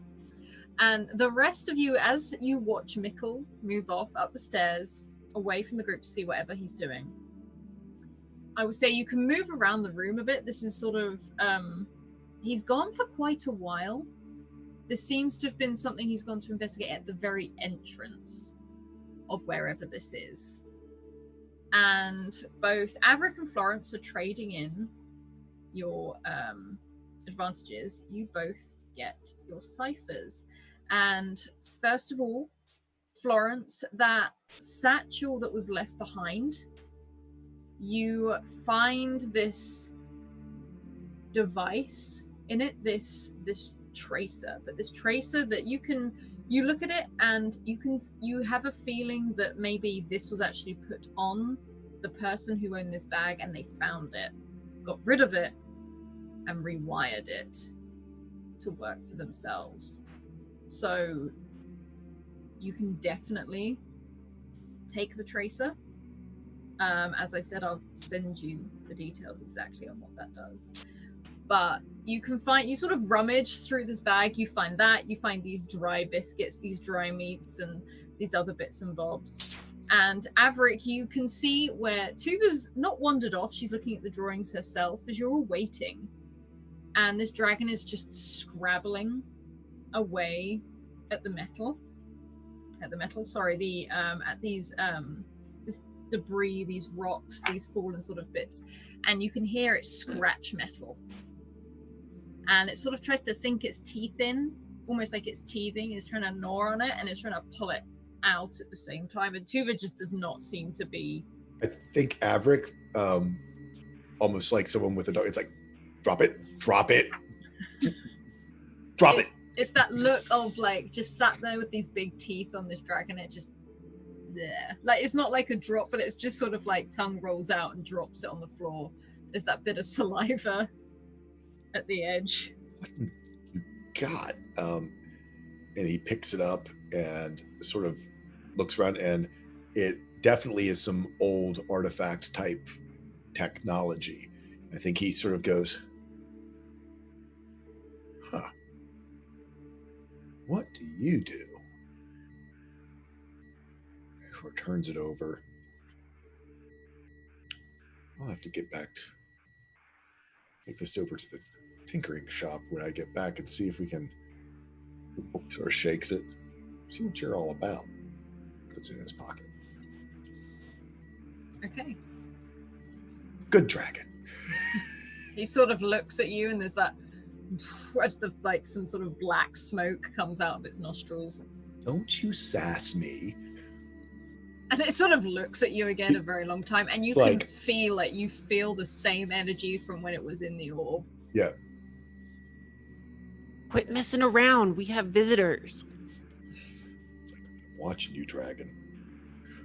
And it squints. Like it squints. He at squints you. right back. And Tuva sort of walks over. It's like, I'm so glad you're both getting along. And at that point, that's when you hear Mikkel come. It's weird. It's like he's chosen for you to hear his footsteps as he comes running down the stairs. And at that moment,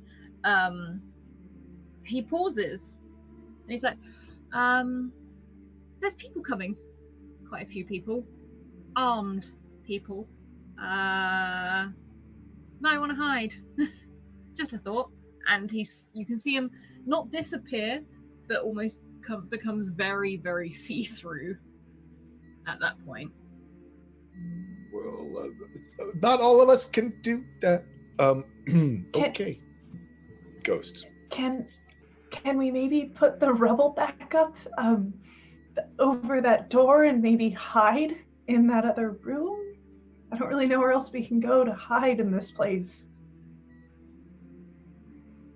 That is a great idea, Florence. And Paula starts picking up a rock and just like... I'll say because you've all moved this before, you can move it again. Okay. So are you all going into the room where Like the where the door door is? Yeah. Yeah. Okay. I'm like, I don't like it, but I don't think they're because.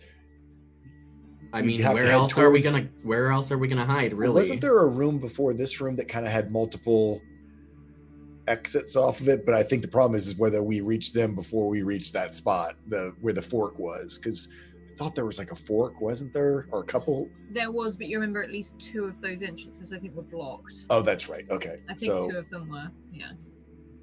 Well, it'll either work or we'll be trapped like rats with no way out.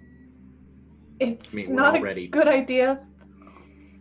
You see Tuva scooping up the dragon under one arm and Brenna under the other and sort of waddling into the room. It's okay. What are you worried about? We've got a dragon.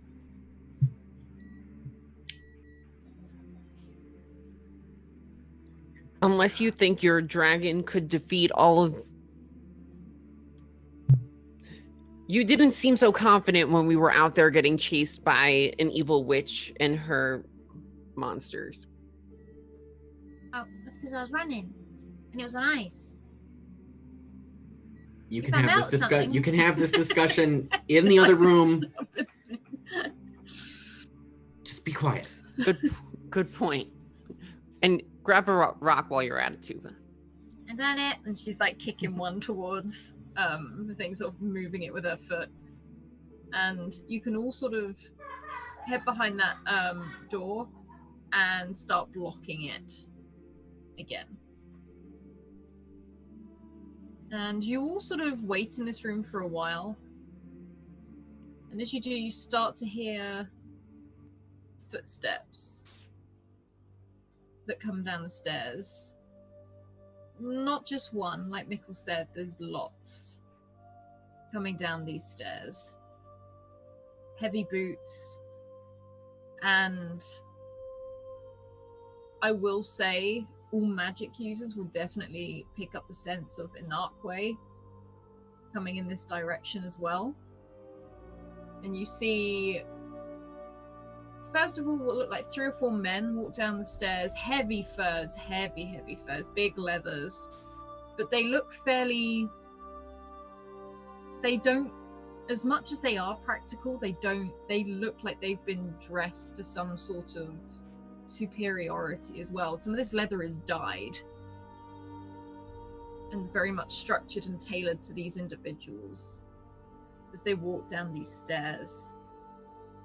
You can hear them enter the domed hall. I will say there's a gap through this door because it was already broken in the first place. And you look up and they're joined by a few more men and women until there's about 12 people in this room. And they're looking around at these drawings, these carvings on the wall. And you hear one of them just, this is it. This is where one of the doors are.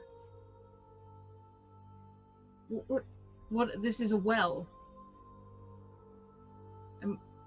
I've never seen a well like this before. And it's sort of this backward and forward of interest, pointing out everything on the walls that you saw.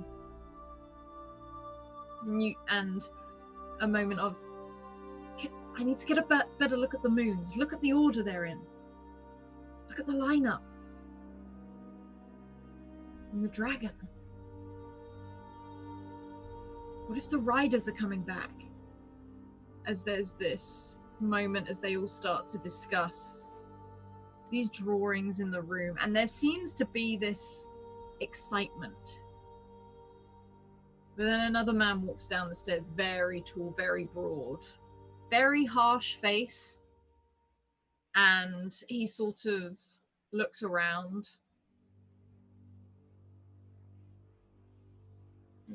Look. We know what these things can do. These doors, it's why we're here. You've seen the state of Valadris at the moment. He sort of looks around, hands behind his back, looks towards the drawing of the warrior, sort of smiles to himself a little bit, a coy sort of smile. Right. Well, this must be the door then, as he looks up at the ceiling. not noticing where you've blocked with the rocks. We need to find a way to open it. It's always difficult, but we've done it before, we'll do it again. Now spread out and find out what is happening. And you can see 4 or 5 people immediately spread out, taking out these notebooks full of little sketches and sort of annotations and all of these different things that go out. This man in particular stands at the center. He doesn't seem to be doing any of the reading or writing himself. He stands with a very broad chest, kind of puffed out. And he looks about the room. And they stay there for after about 20 to 30 minutes. Some of them sort of pause. I can't find it. I can't find anything. There's no actual doorway here. It's got to be somewhere else. That or we're in the wrong place. And then you hear the arguments of, we're not in the wrong place. We followed it here. We know where it is. Just use your brains. Hang on. And the broad man in the center of the room turns. Emil, can you come down here and sense anything, please? And you see a woman start to descend the stairs into the room. She's probably about 5'6". Very sun-kissed tan skin, freckles all over her face. Very blonde, brown hair. She doesn't look like she belongs to the north. This woman has seen a lot of sunlight. She's also in a lot more layers than everyone else. She looks like she's not dealing with the cold so well. And she has this very strange air about her. She steps into the center. And she looks about the room, taking it in herself.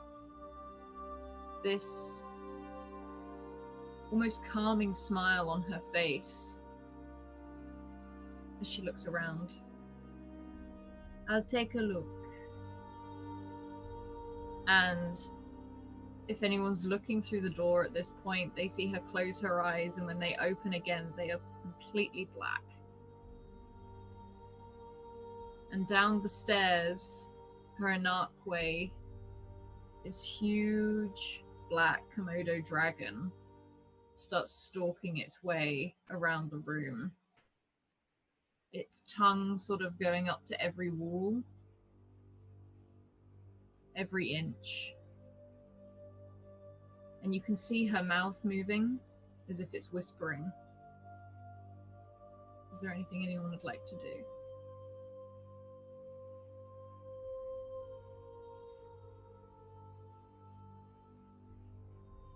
Worst case scenario, I got this. And Paula pulls out her little fan that like blurs, that makes things blurry. Sorry, I've just seen the hype train starting. Hello, hype train. Yeah. She kind of hides her face behind it. Yes.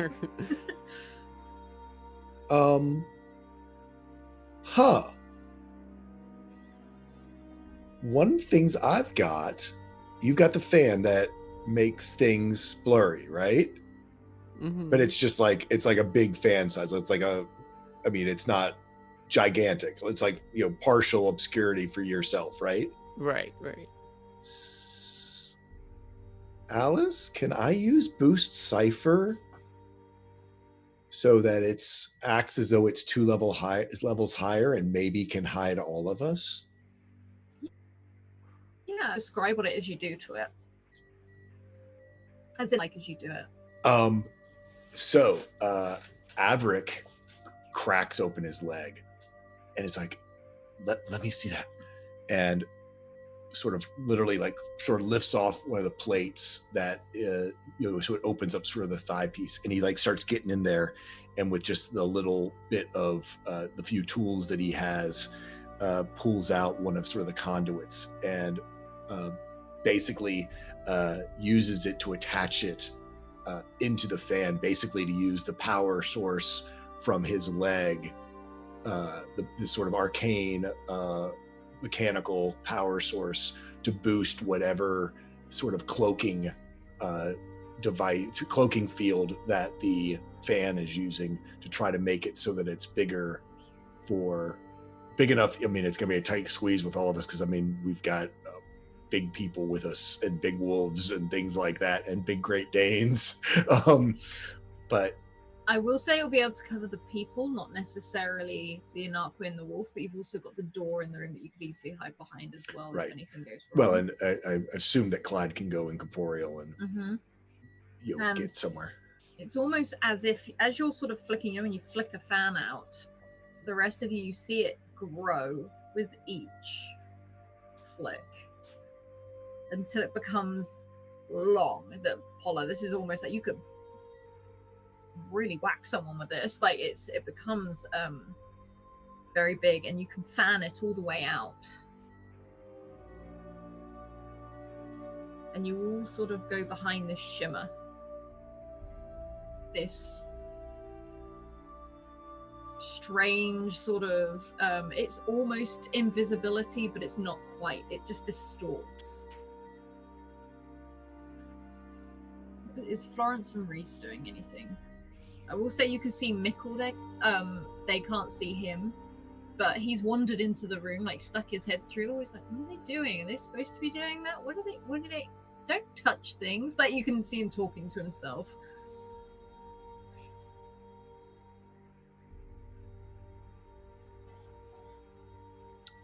Averick is like using all of his concentration to keep this energy flowing, and you can tell that it's taking a toll on him, the beads of sweat coming down him, as I have now zeroed out my intellect. Yikes. So yeah. Paula's kind of starting to look panicked. Okay, at some point or another, they're gonna get in here. Maybe we could pretend to be the door. Because this thing isn't making us invisible. It's only making us look blurry. Maybe we could be the door. Do you see what I'm saying? And Florence is kind of racking her brain, trying to figure out what can I do to help. And she's kind of on the same thought train as Paula. I definitely don't think we tell them who we are. I definitely think you're right. We need to tell them or something else. Maybe we can convince them that we're here for the same reason as them, or we're a part of their group. We just got here first and did it, or something. I don't know. Maybe we can lie our way out of this.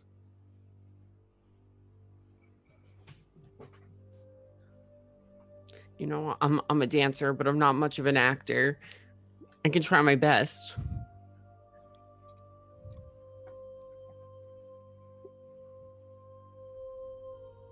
As you were all talking about this, you hear Mickle sort of jump, sort of like, ugh, as this huge black Komodo dragon sort of goes incorporeal and comes through the wall and looks towards, not you, the door. Moves about the room.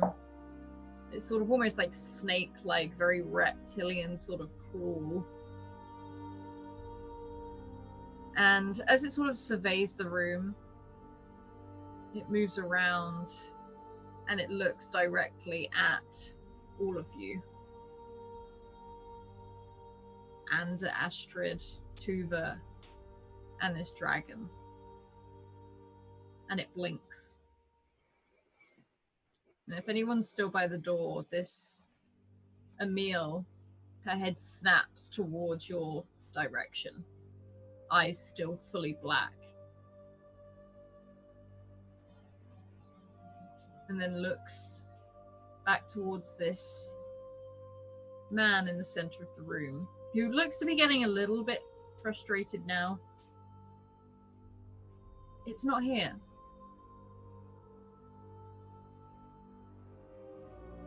Your resources must have been wrong.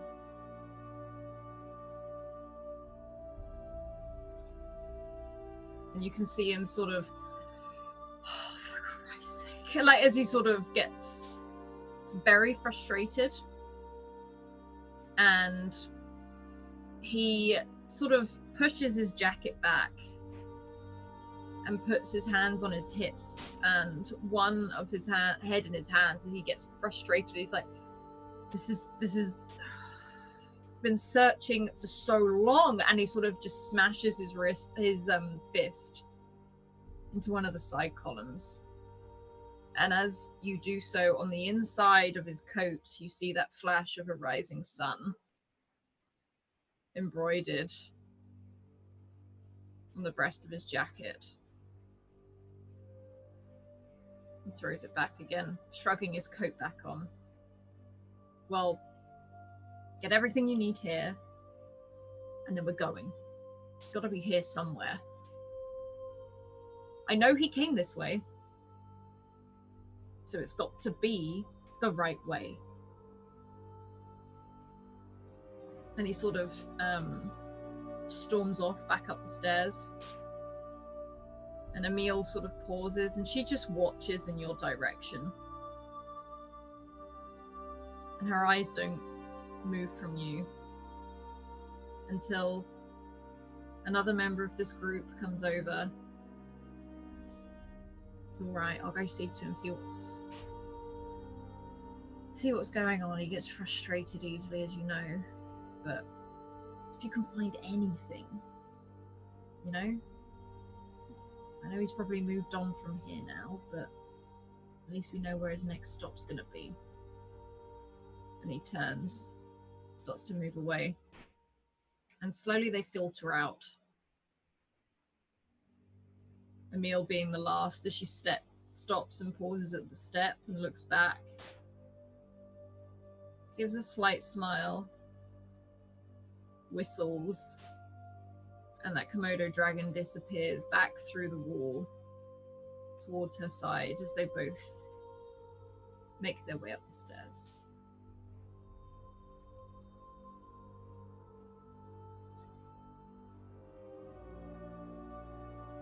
And you're left alone in the room again. Mega exhale. Well, so who was the one that guessed the church? Because they get extra points. Looks up finally from this, hearing the exhale, disconnecting this, the fan and handing it back in. What? The church. You didn't see the tattoo? I was a little busy. They were from the church? He had the rising sun tattoo.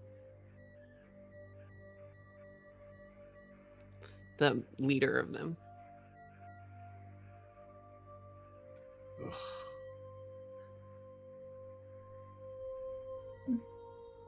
I wonder if they were dispatched from Karnan, or if they're from some other sect of the church, and if so, how long they've been searching.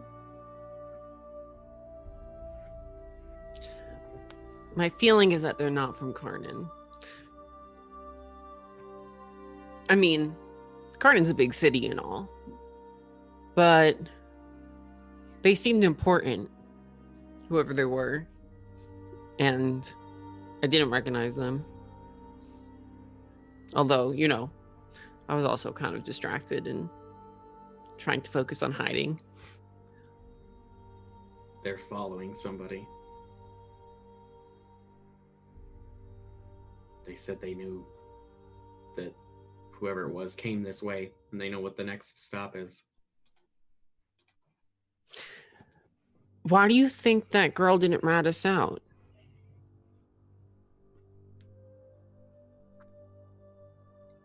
Maybe maybe she honestly didn't notice. But I feel like that's probably... I'm on the page with you there, Paula. That she Maybe totally she's like a noticed. double agent or something. Double agent for who? Well, I don't know, maybe she's like infiltrated the church the same way that we infiltrated the church, except, well, not you, but the same way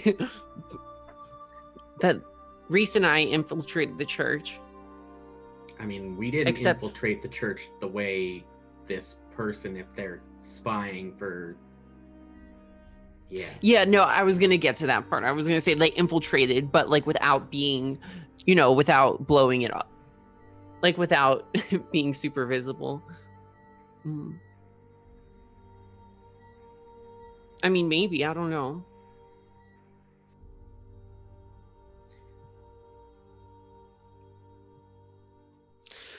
Well, they're hot on his tail. If they made it this far. And now they're ahead of us. And they seem to have a trail of some sort. This might be a race.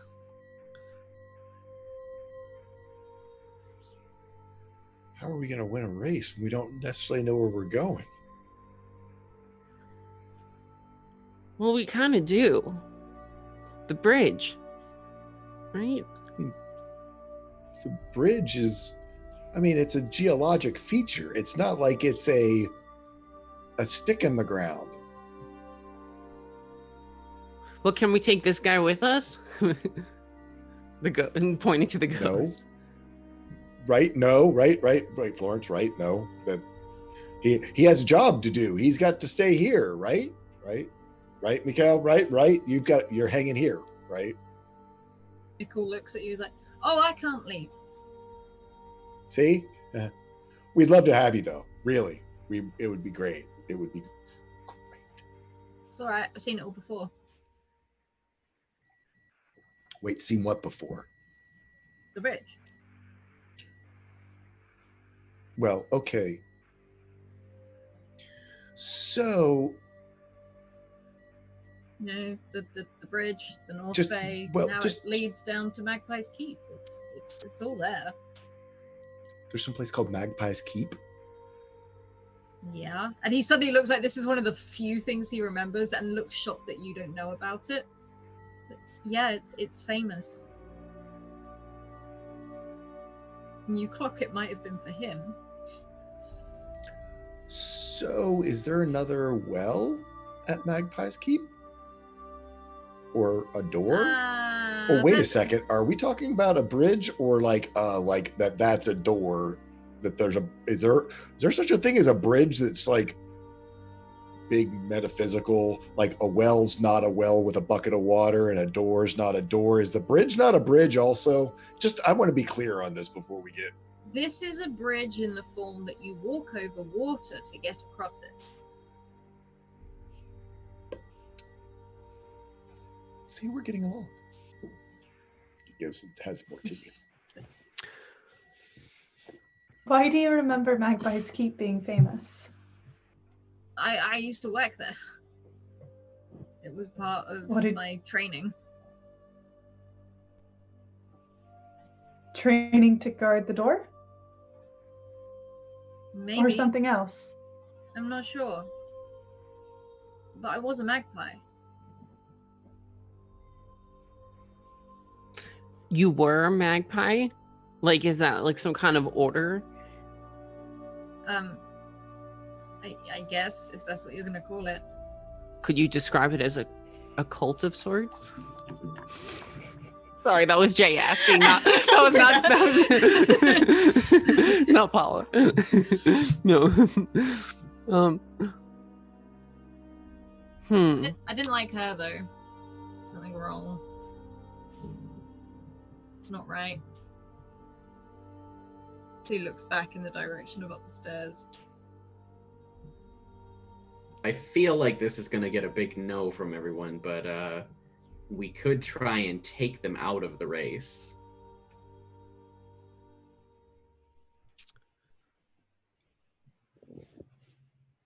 with what army? They're armed. Do they have guns? That's an Alice question. Did we see them have guns? You saw them carrying weapons. One of them did have a pistol, but the rest of them seem to have like blades and things like that rather than. I mean, they're armed with weapons, like serious weapons. We couldn't even get Averick to grow an eel arm. I tried. You did, and you did very good. But I'm just saying, I don't think. Me. I'm just saying, I don't think that combat, is something that we're cut out for right now. I mean, I don't have magic, and I don't have weapons, and I don't have a giant dog. I need to go through Toland's pack when we get back. See if he made it off the airship with his notebooks and with his gun.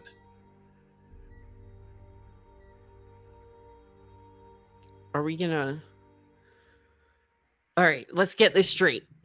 So we're gonna get back to the town, retrieve Toland's weapons, if he still has them. Fingers crossed. Should we take him with us? Well, I'm not going without him.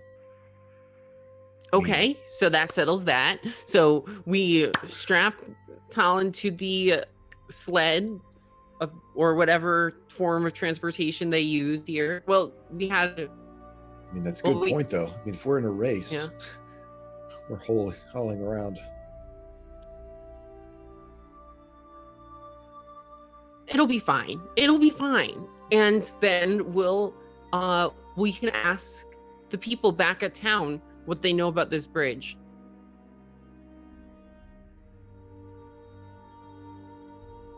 Okay. Just as a player, I'm looking at the map. We're like up near North Fay on the Ice Coast, right? Mm-hmm. That's a long damn way. As a player, I need to start beating up on Mal. You need to learn how to use your shit, man. We need to do some teleporting, boy. I have no idea what you're talking about. I'll get back in character now. Yeah, I mean...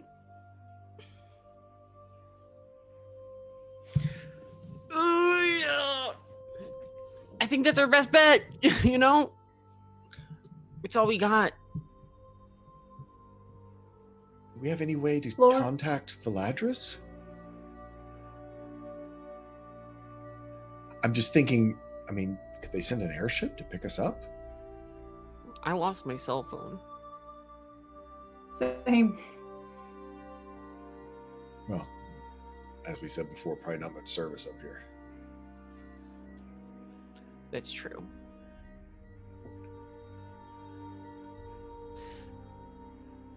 Florence thinks about this. Oh.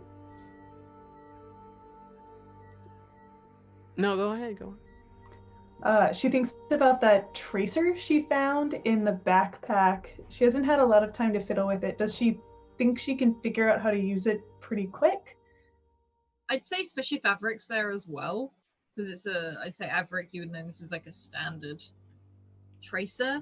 Pretty illegal, I would say. This doesn't look like something that is... I'm sure it's a standard Seeker thing, though, to find out where someone else is going and so that you can beat them. I mean, truly, Seekers are all about doing this, of someone's found something and you try to get it there and get it before they do. So yeah, no, he would definitely know what that is. So Florence kind of fishes it out from her bag where she would have stashed it and will kind of show it over towards Averick.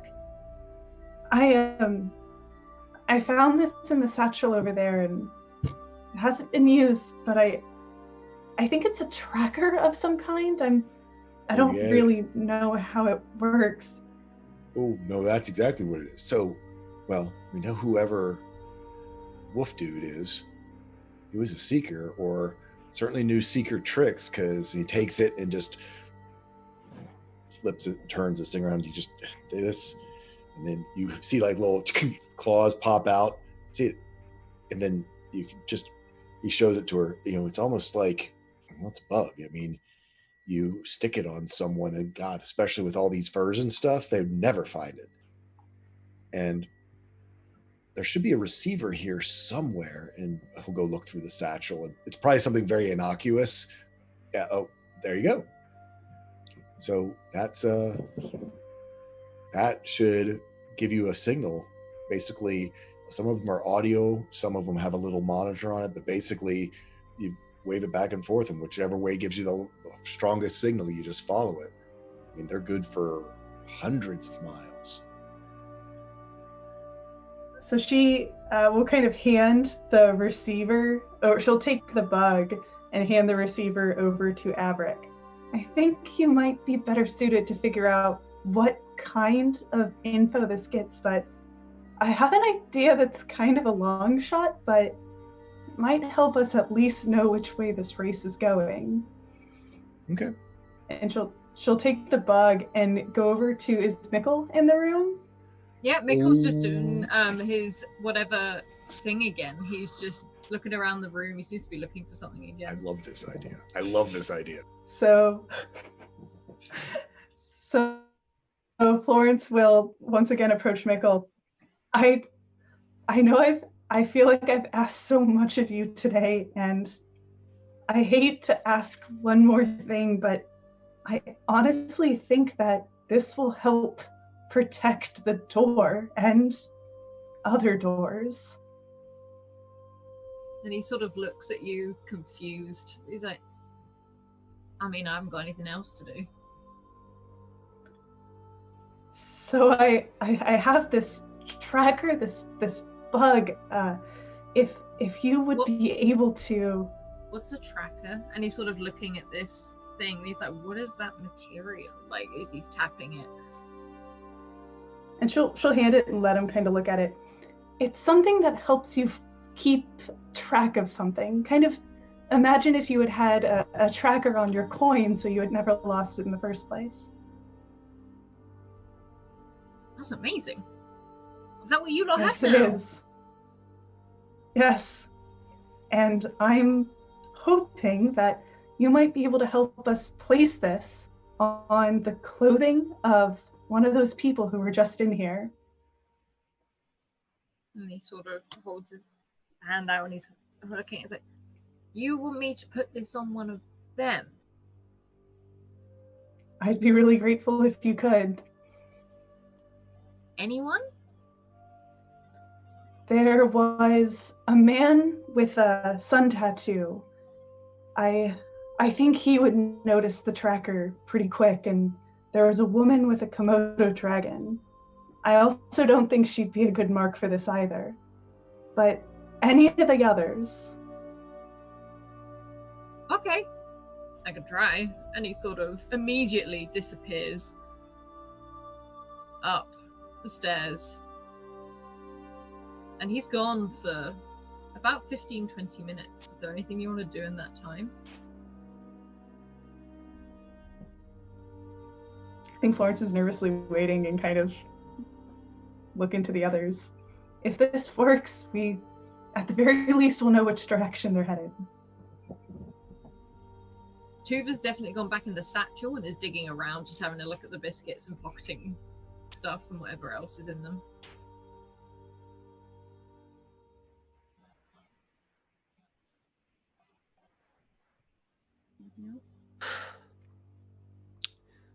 So, kind of to the group. So it looks like we got some answers. We know that the church is the one or the ones trying to open the door, or at least this guy is, who happens to be a part of the church. You know, I guess maybe it's not so good to make generalizations, but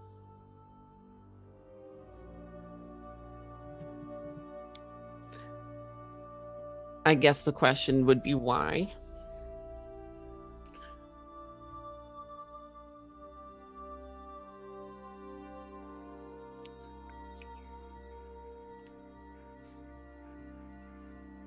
Well, You know, we I think we did good work today. Team.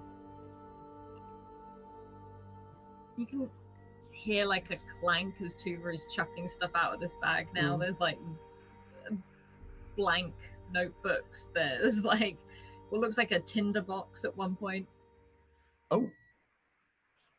Did he ever come back? Did Adrian ever come back?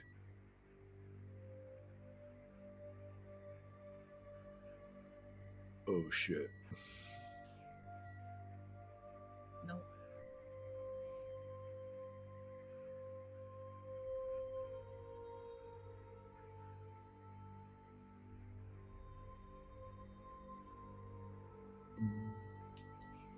Very soon after that is when you hear Mickle come sort of down the stair. He looks very pleased with himself. And he looks to you in particular, Florence, that done. And almost as he says that, you hear this sort of beep in your hand as it sort of picks up wherever he's planted this tracker. Can you describe who you put it on? Just so I know. Tall, lanky fellow, very dark hair. Seemed to be winding a lot of people up.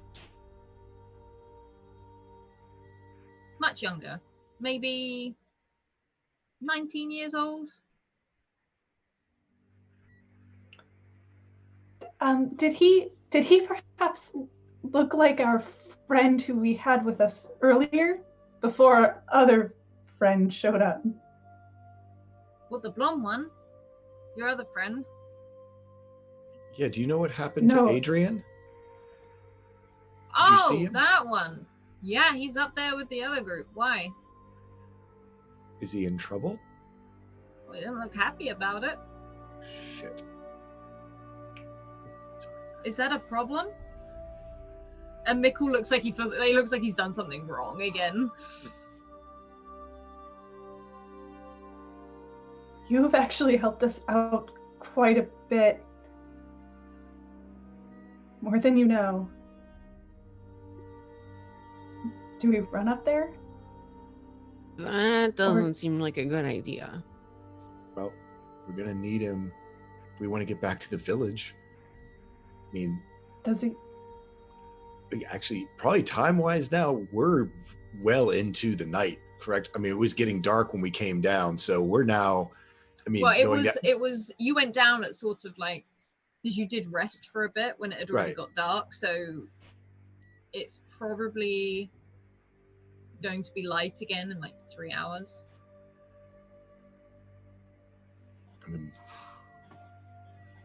I mean, if we're gonna get him, now's our best chance, I guess. Well, and we do have a giant fan now. It only lasts for, so it probably has gone back to normal size. Oh man, it shrunk. Do we actually take a strategy from our Dark Stalker friends playbook? We ambush them on the ice. Or in the forest. You know those things are still. Yeah. I'm thinking maybe we use them as part of a distraction.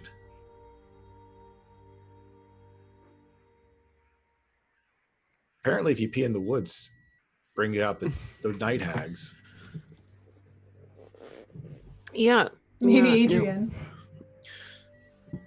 We could do that.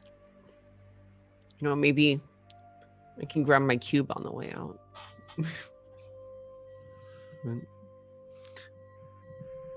Adrian was saying that the ice will probably be refrozen by morning. It's about 8 hours.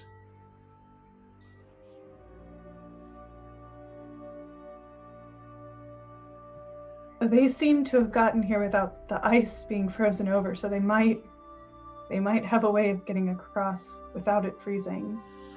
That's true too.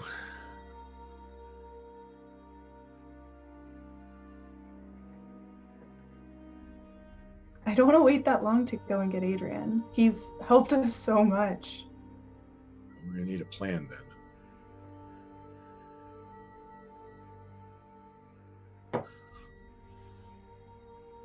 They'll have to sleep soon. Or, well, So right, they might not sleep here.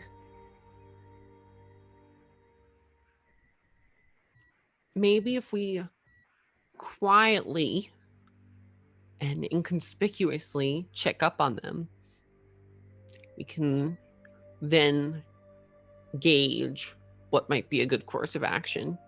Just get an idea of what they're up to right now. For all we know, they could be long gone. Well, maybe not long gone, but they definitely had time to put some distance between us and them.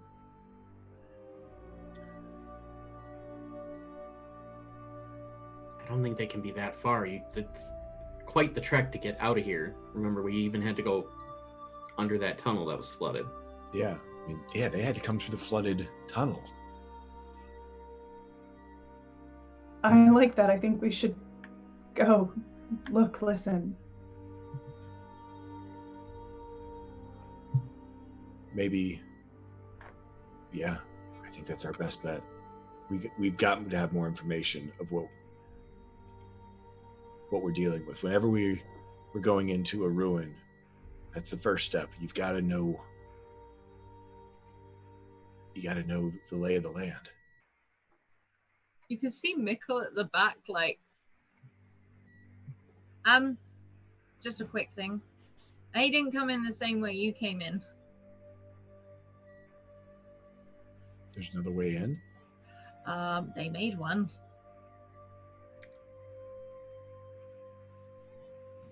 Oh. Like with explosives? Kind of. One of the people with them, I don't really understand what it is they do, but they got some abilities that definitely carves through rock. Magic. I can show you, but I can't actually go beyond that. I'm kind of tied to this chamber. Right.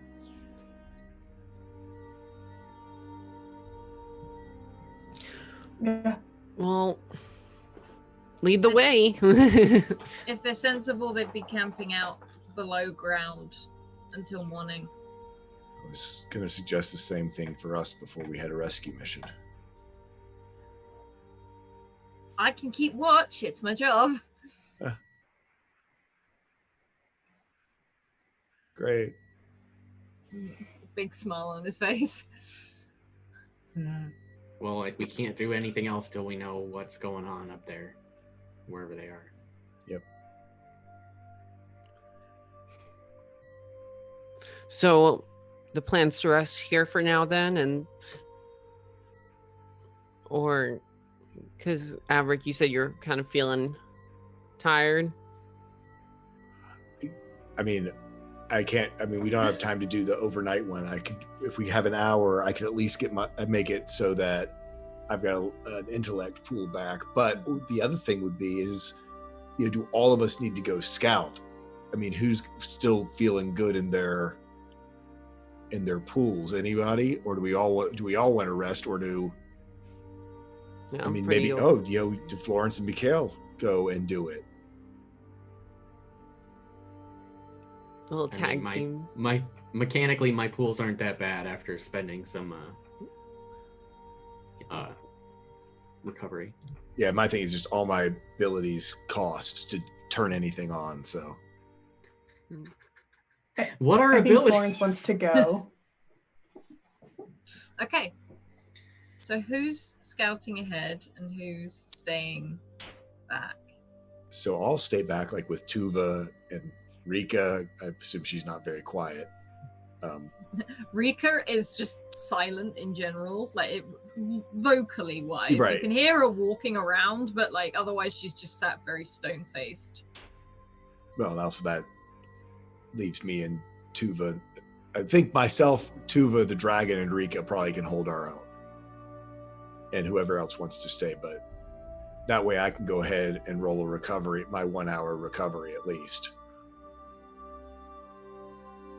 I'm pretty good at being careful and quiet, so maybe I can tag along with you, Florence. You some dancer. I'm also capable of being quiet. Mickle looks at all of you. He's like, well, I can show you. Shall we? And he starts to move. Okay. So Reese, Florence, and Polla, you follow Mickle. And he leads you up the stairs, back through some of the other chambers where those blocked up doorways were. And it looks to be that one of them, it's not pretty. It looks almost, like I said, like an explosion. There is rubble all over the floor where it looks like someone has carved back out one of these passageways. And as you enter this sort of cavern, the stalactites and stalagmites, you can see you still have to climb over some of them where they've blocked the door as well over the years. But Mickle sort of gestures. So basically, you go through there and it should take you into the Grey Hall.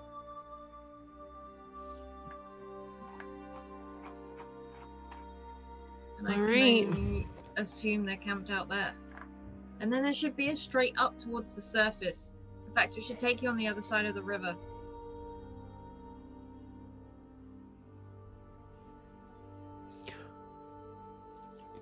Well, I guess we'll see you in a few.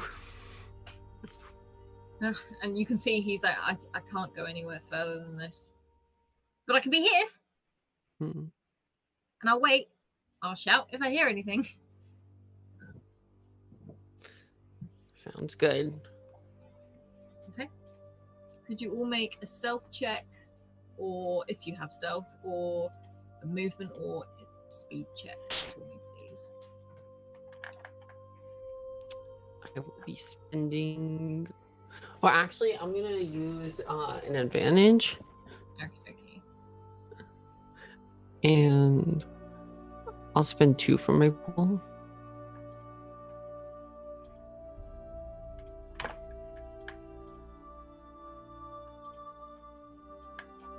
And I'll do that again.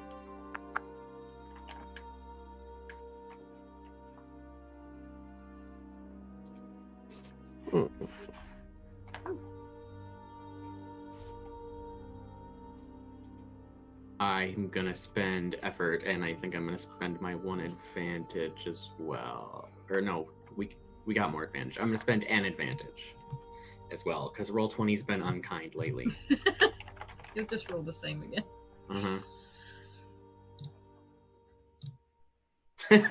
Good thing I did that time. Yeah. Okay. So you all start to move. Oh yeah, no, you've got the blend in skill, haven't you? Yeah, so she'll use blend in, almost like moving like the stone is what she's trying, kind of trying to move as close to the wall as possible and not make any sound, and is kind of hoping that thinking like the stone and being like the stone will make up for any missteps. Okay. And you, all 3 of you move through this tunnel, and where this has been carved out, you can see it's very rough, but there's a residue of this sheen, of this magic left behind. And this doorway, you can see where they haven't quite cut right back to where it was, but there's again more drawings on these walls of giants and of battles. And soon you head to what you can see light, literally light at the end of the tunnel, and you can hear voices talking. You can hear the crackle of fire. And as you get through, you see that as you get to the edge of this doorway, this archway that was created, This is not a door into the Great Hall. Almost like at one point it was a viewing point. And you realize how high up you are as you look down on the Great Hall. And this small group seem to be sat around a fire. You can see Adrian. He looks to maybe be passed out or something, but his hands are tied behind his back and his feet are tied as well. He's not far away from the group. They've just put him aside. And they seem to be talking, eating, whatever it is. They're sort of, too far down for you to hear exactly what it is because they're not speaking loudly, but you can hear the voices echo.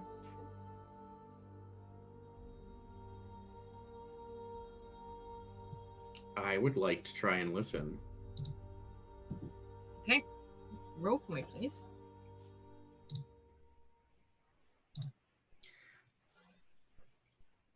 I think I'm going to spend some effort again.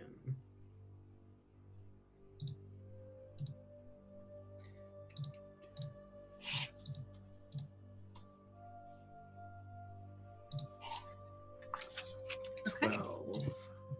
We will come back to what you hear in just a moment. And Averick, you're sat there, and Rika is sort of staring very, as I said, stone-faced at both you and Tuva. Not in an aggressive way. It's like when she was told to watch you, she is watching you. But Tuva, you can see, sort of slowly shuffles towards you awkwardly. Are you okay? You look tired.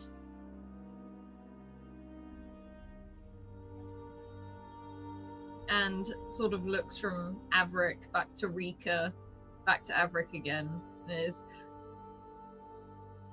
she putting you off?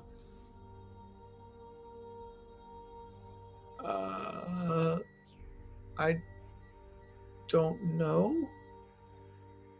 I guess.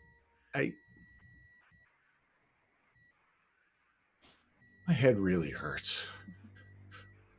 And she sort of pauses for a moment, shuffles a bit closer. I was looking at the drawings, and there's a dragon.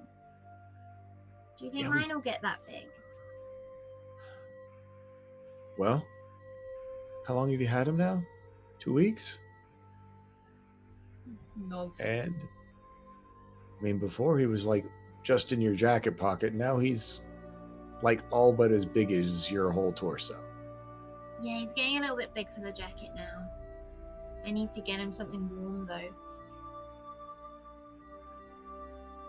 I bet one of the ladies at or gents back at the camp could make him a parka thing-ish. Yeah, lizards don't like the cold. Like I don't a know if dragon a jacket? dragon really, like a dragon jacket. She looks a little confused for a moment. I think he's going to start trying to fly soon. He keeps flapping.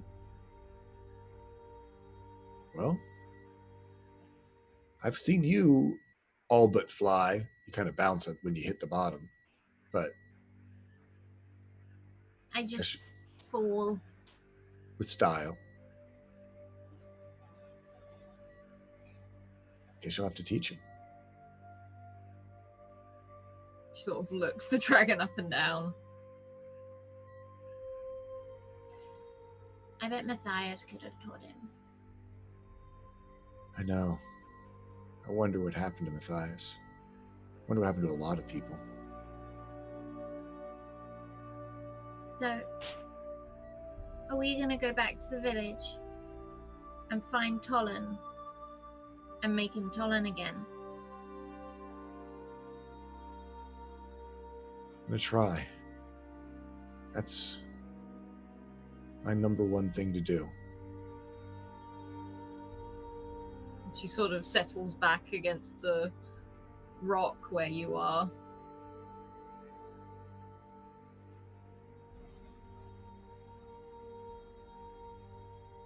There's something weird happening.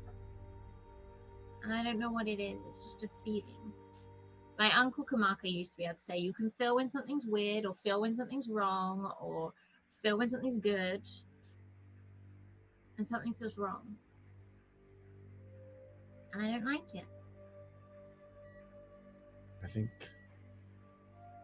I know this is the part where I'm supposed to tell you everything's going to be okay. But I think something's really wrong too. She sort of rests her head back and looks up at the drawings again. I feel like this has all happened before. It's going to happen again. Stories are like that. Mum always says, if you don't learn from history, then history will keep repeating itself. Yep. It seems like lots of people are dead set on not learning.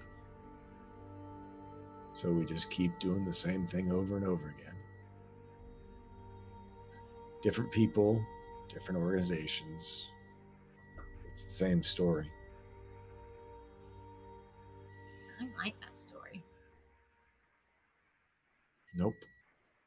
It's not a good one. You can change it though, right? Well,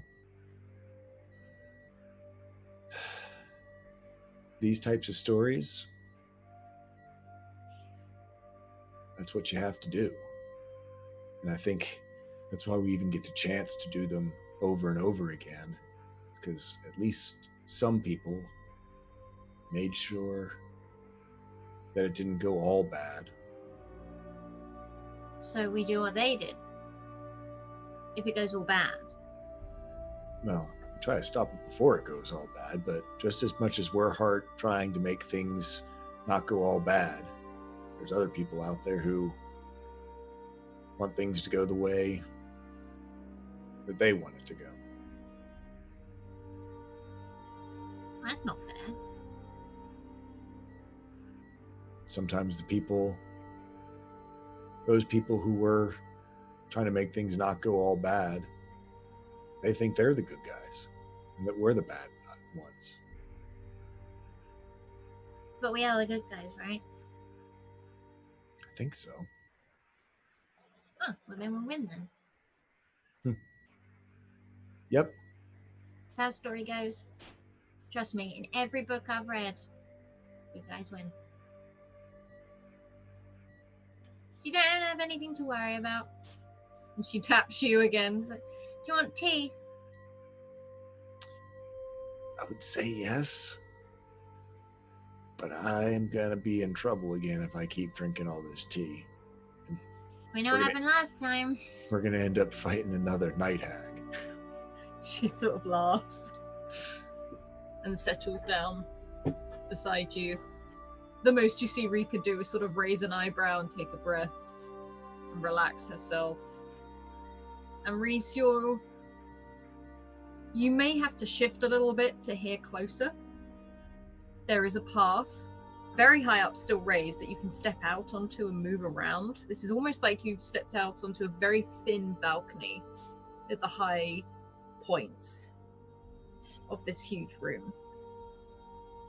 And you shift around and you can hear them talking about a range of things, about where they're going next. They talk about the bridge of Thara,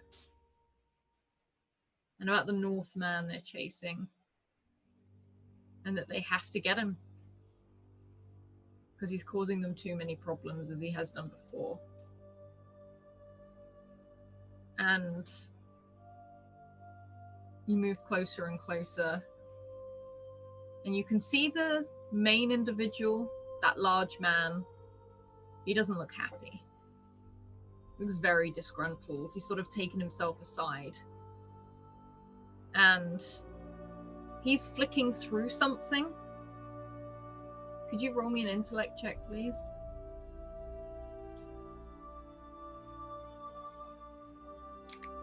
I sure can. What difficulty am I looking for? I'd actually say probably just a 2 or 3. Okay. That will, I'll spend 1 edge or 1 effort.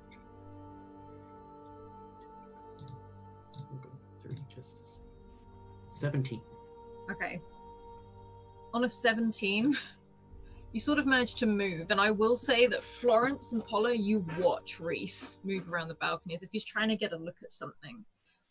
And there's something catches your eye, Reese, as you're looking at this sort of very large man. Looks like maybe he was athletic once, but has now maybe like what they call the equivalent of a desk job where they don't move so much anymore.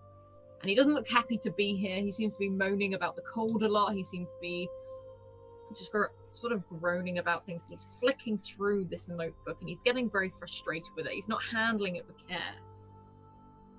And he sort of slams it shut with annoyance and throws it across the room as it skids. You even see some of his men look towards them and like try to pretend they didn't notice. And as it skids round and lands just beneath you, even though it's at a great height, it skids open. And it's leather bound.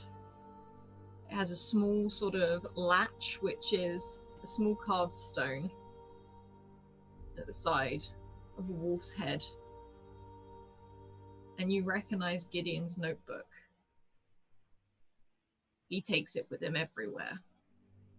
He never leaves it behind.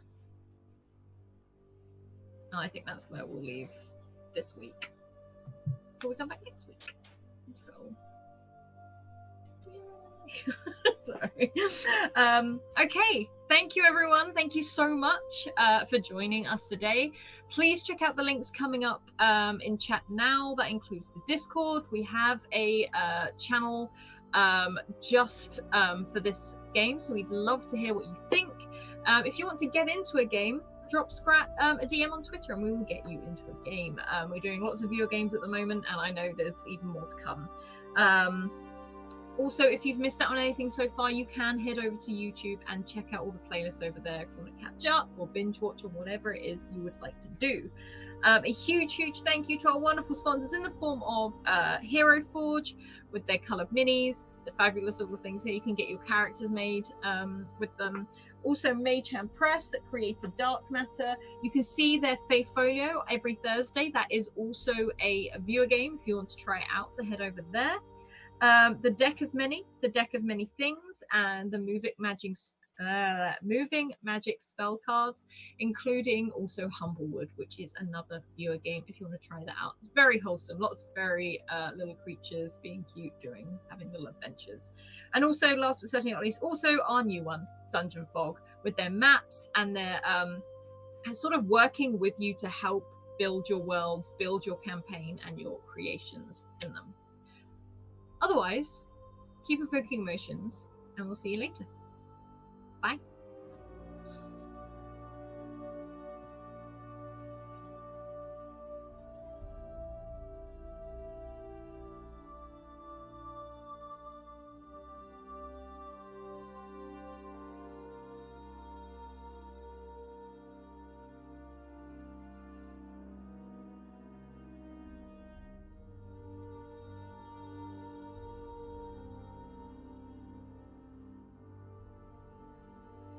Thank you very much for tuning in, everyone. Unfortunately, we will not be going ahead with Open Bard Night tonight. Open Bard Night will be off. But we will be taking you on a raid. I have some meetings and things to do tonight for some very exciting things, which I'm not allowed to talk about. But we will talk about them very, very soon. So we're going to go on a raid. Join us for the raid. I think we should go and make someone's night. I think we should go and absolutely make someone's night. I see people online. We should go and absolutely make someone's night. Oh, that's me.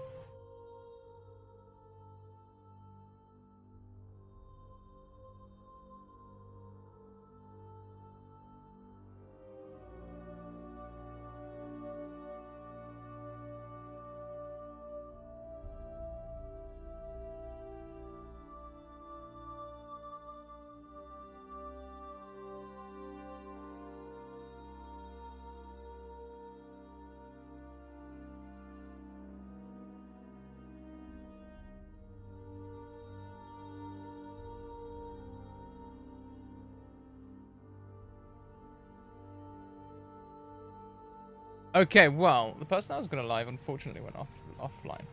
So, we're going to raid someone else.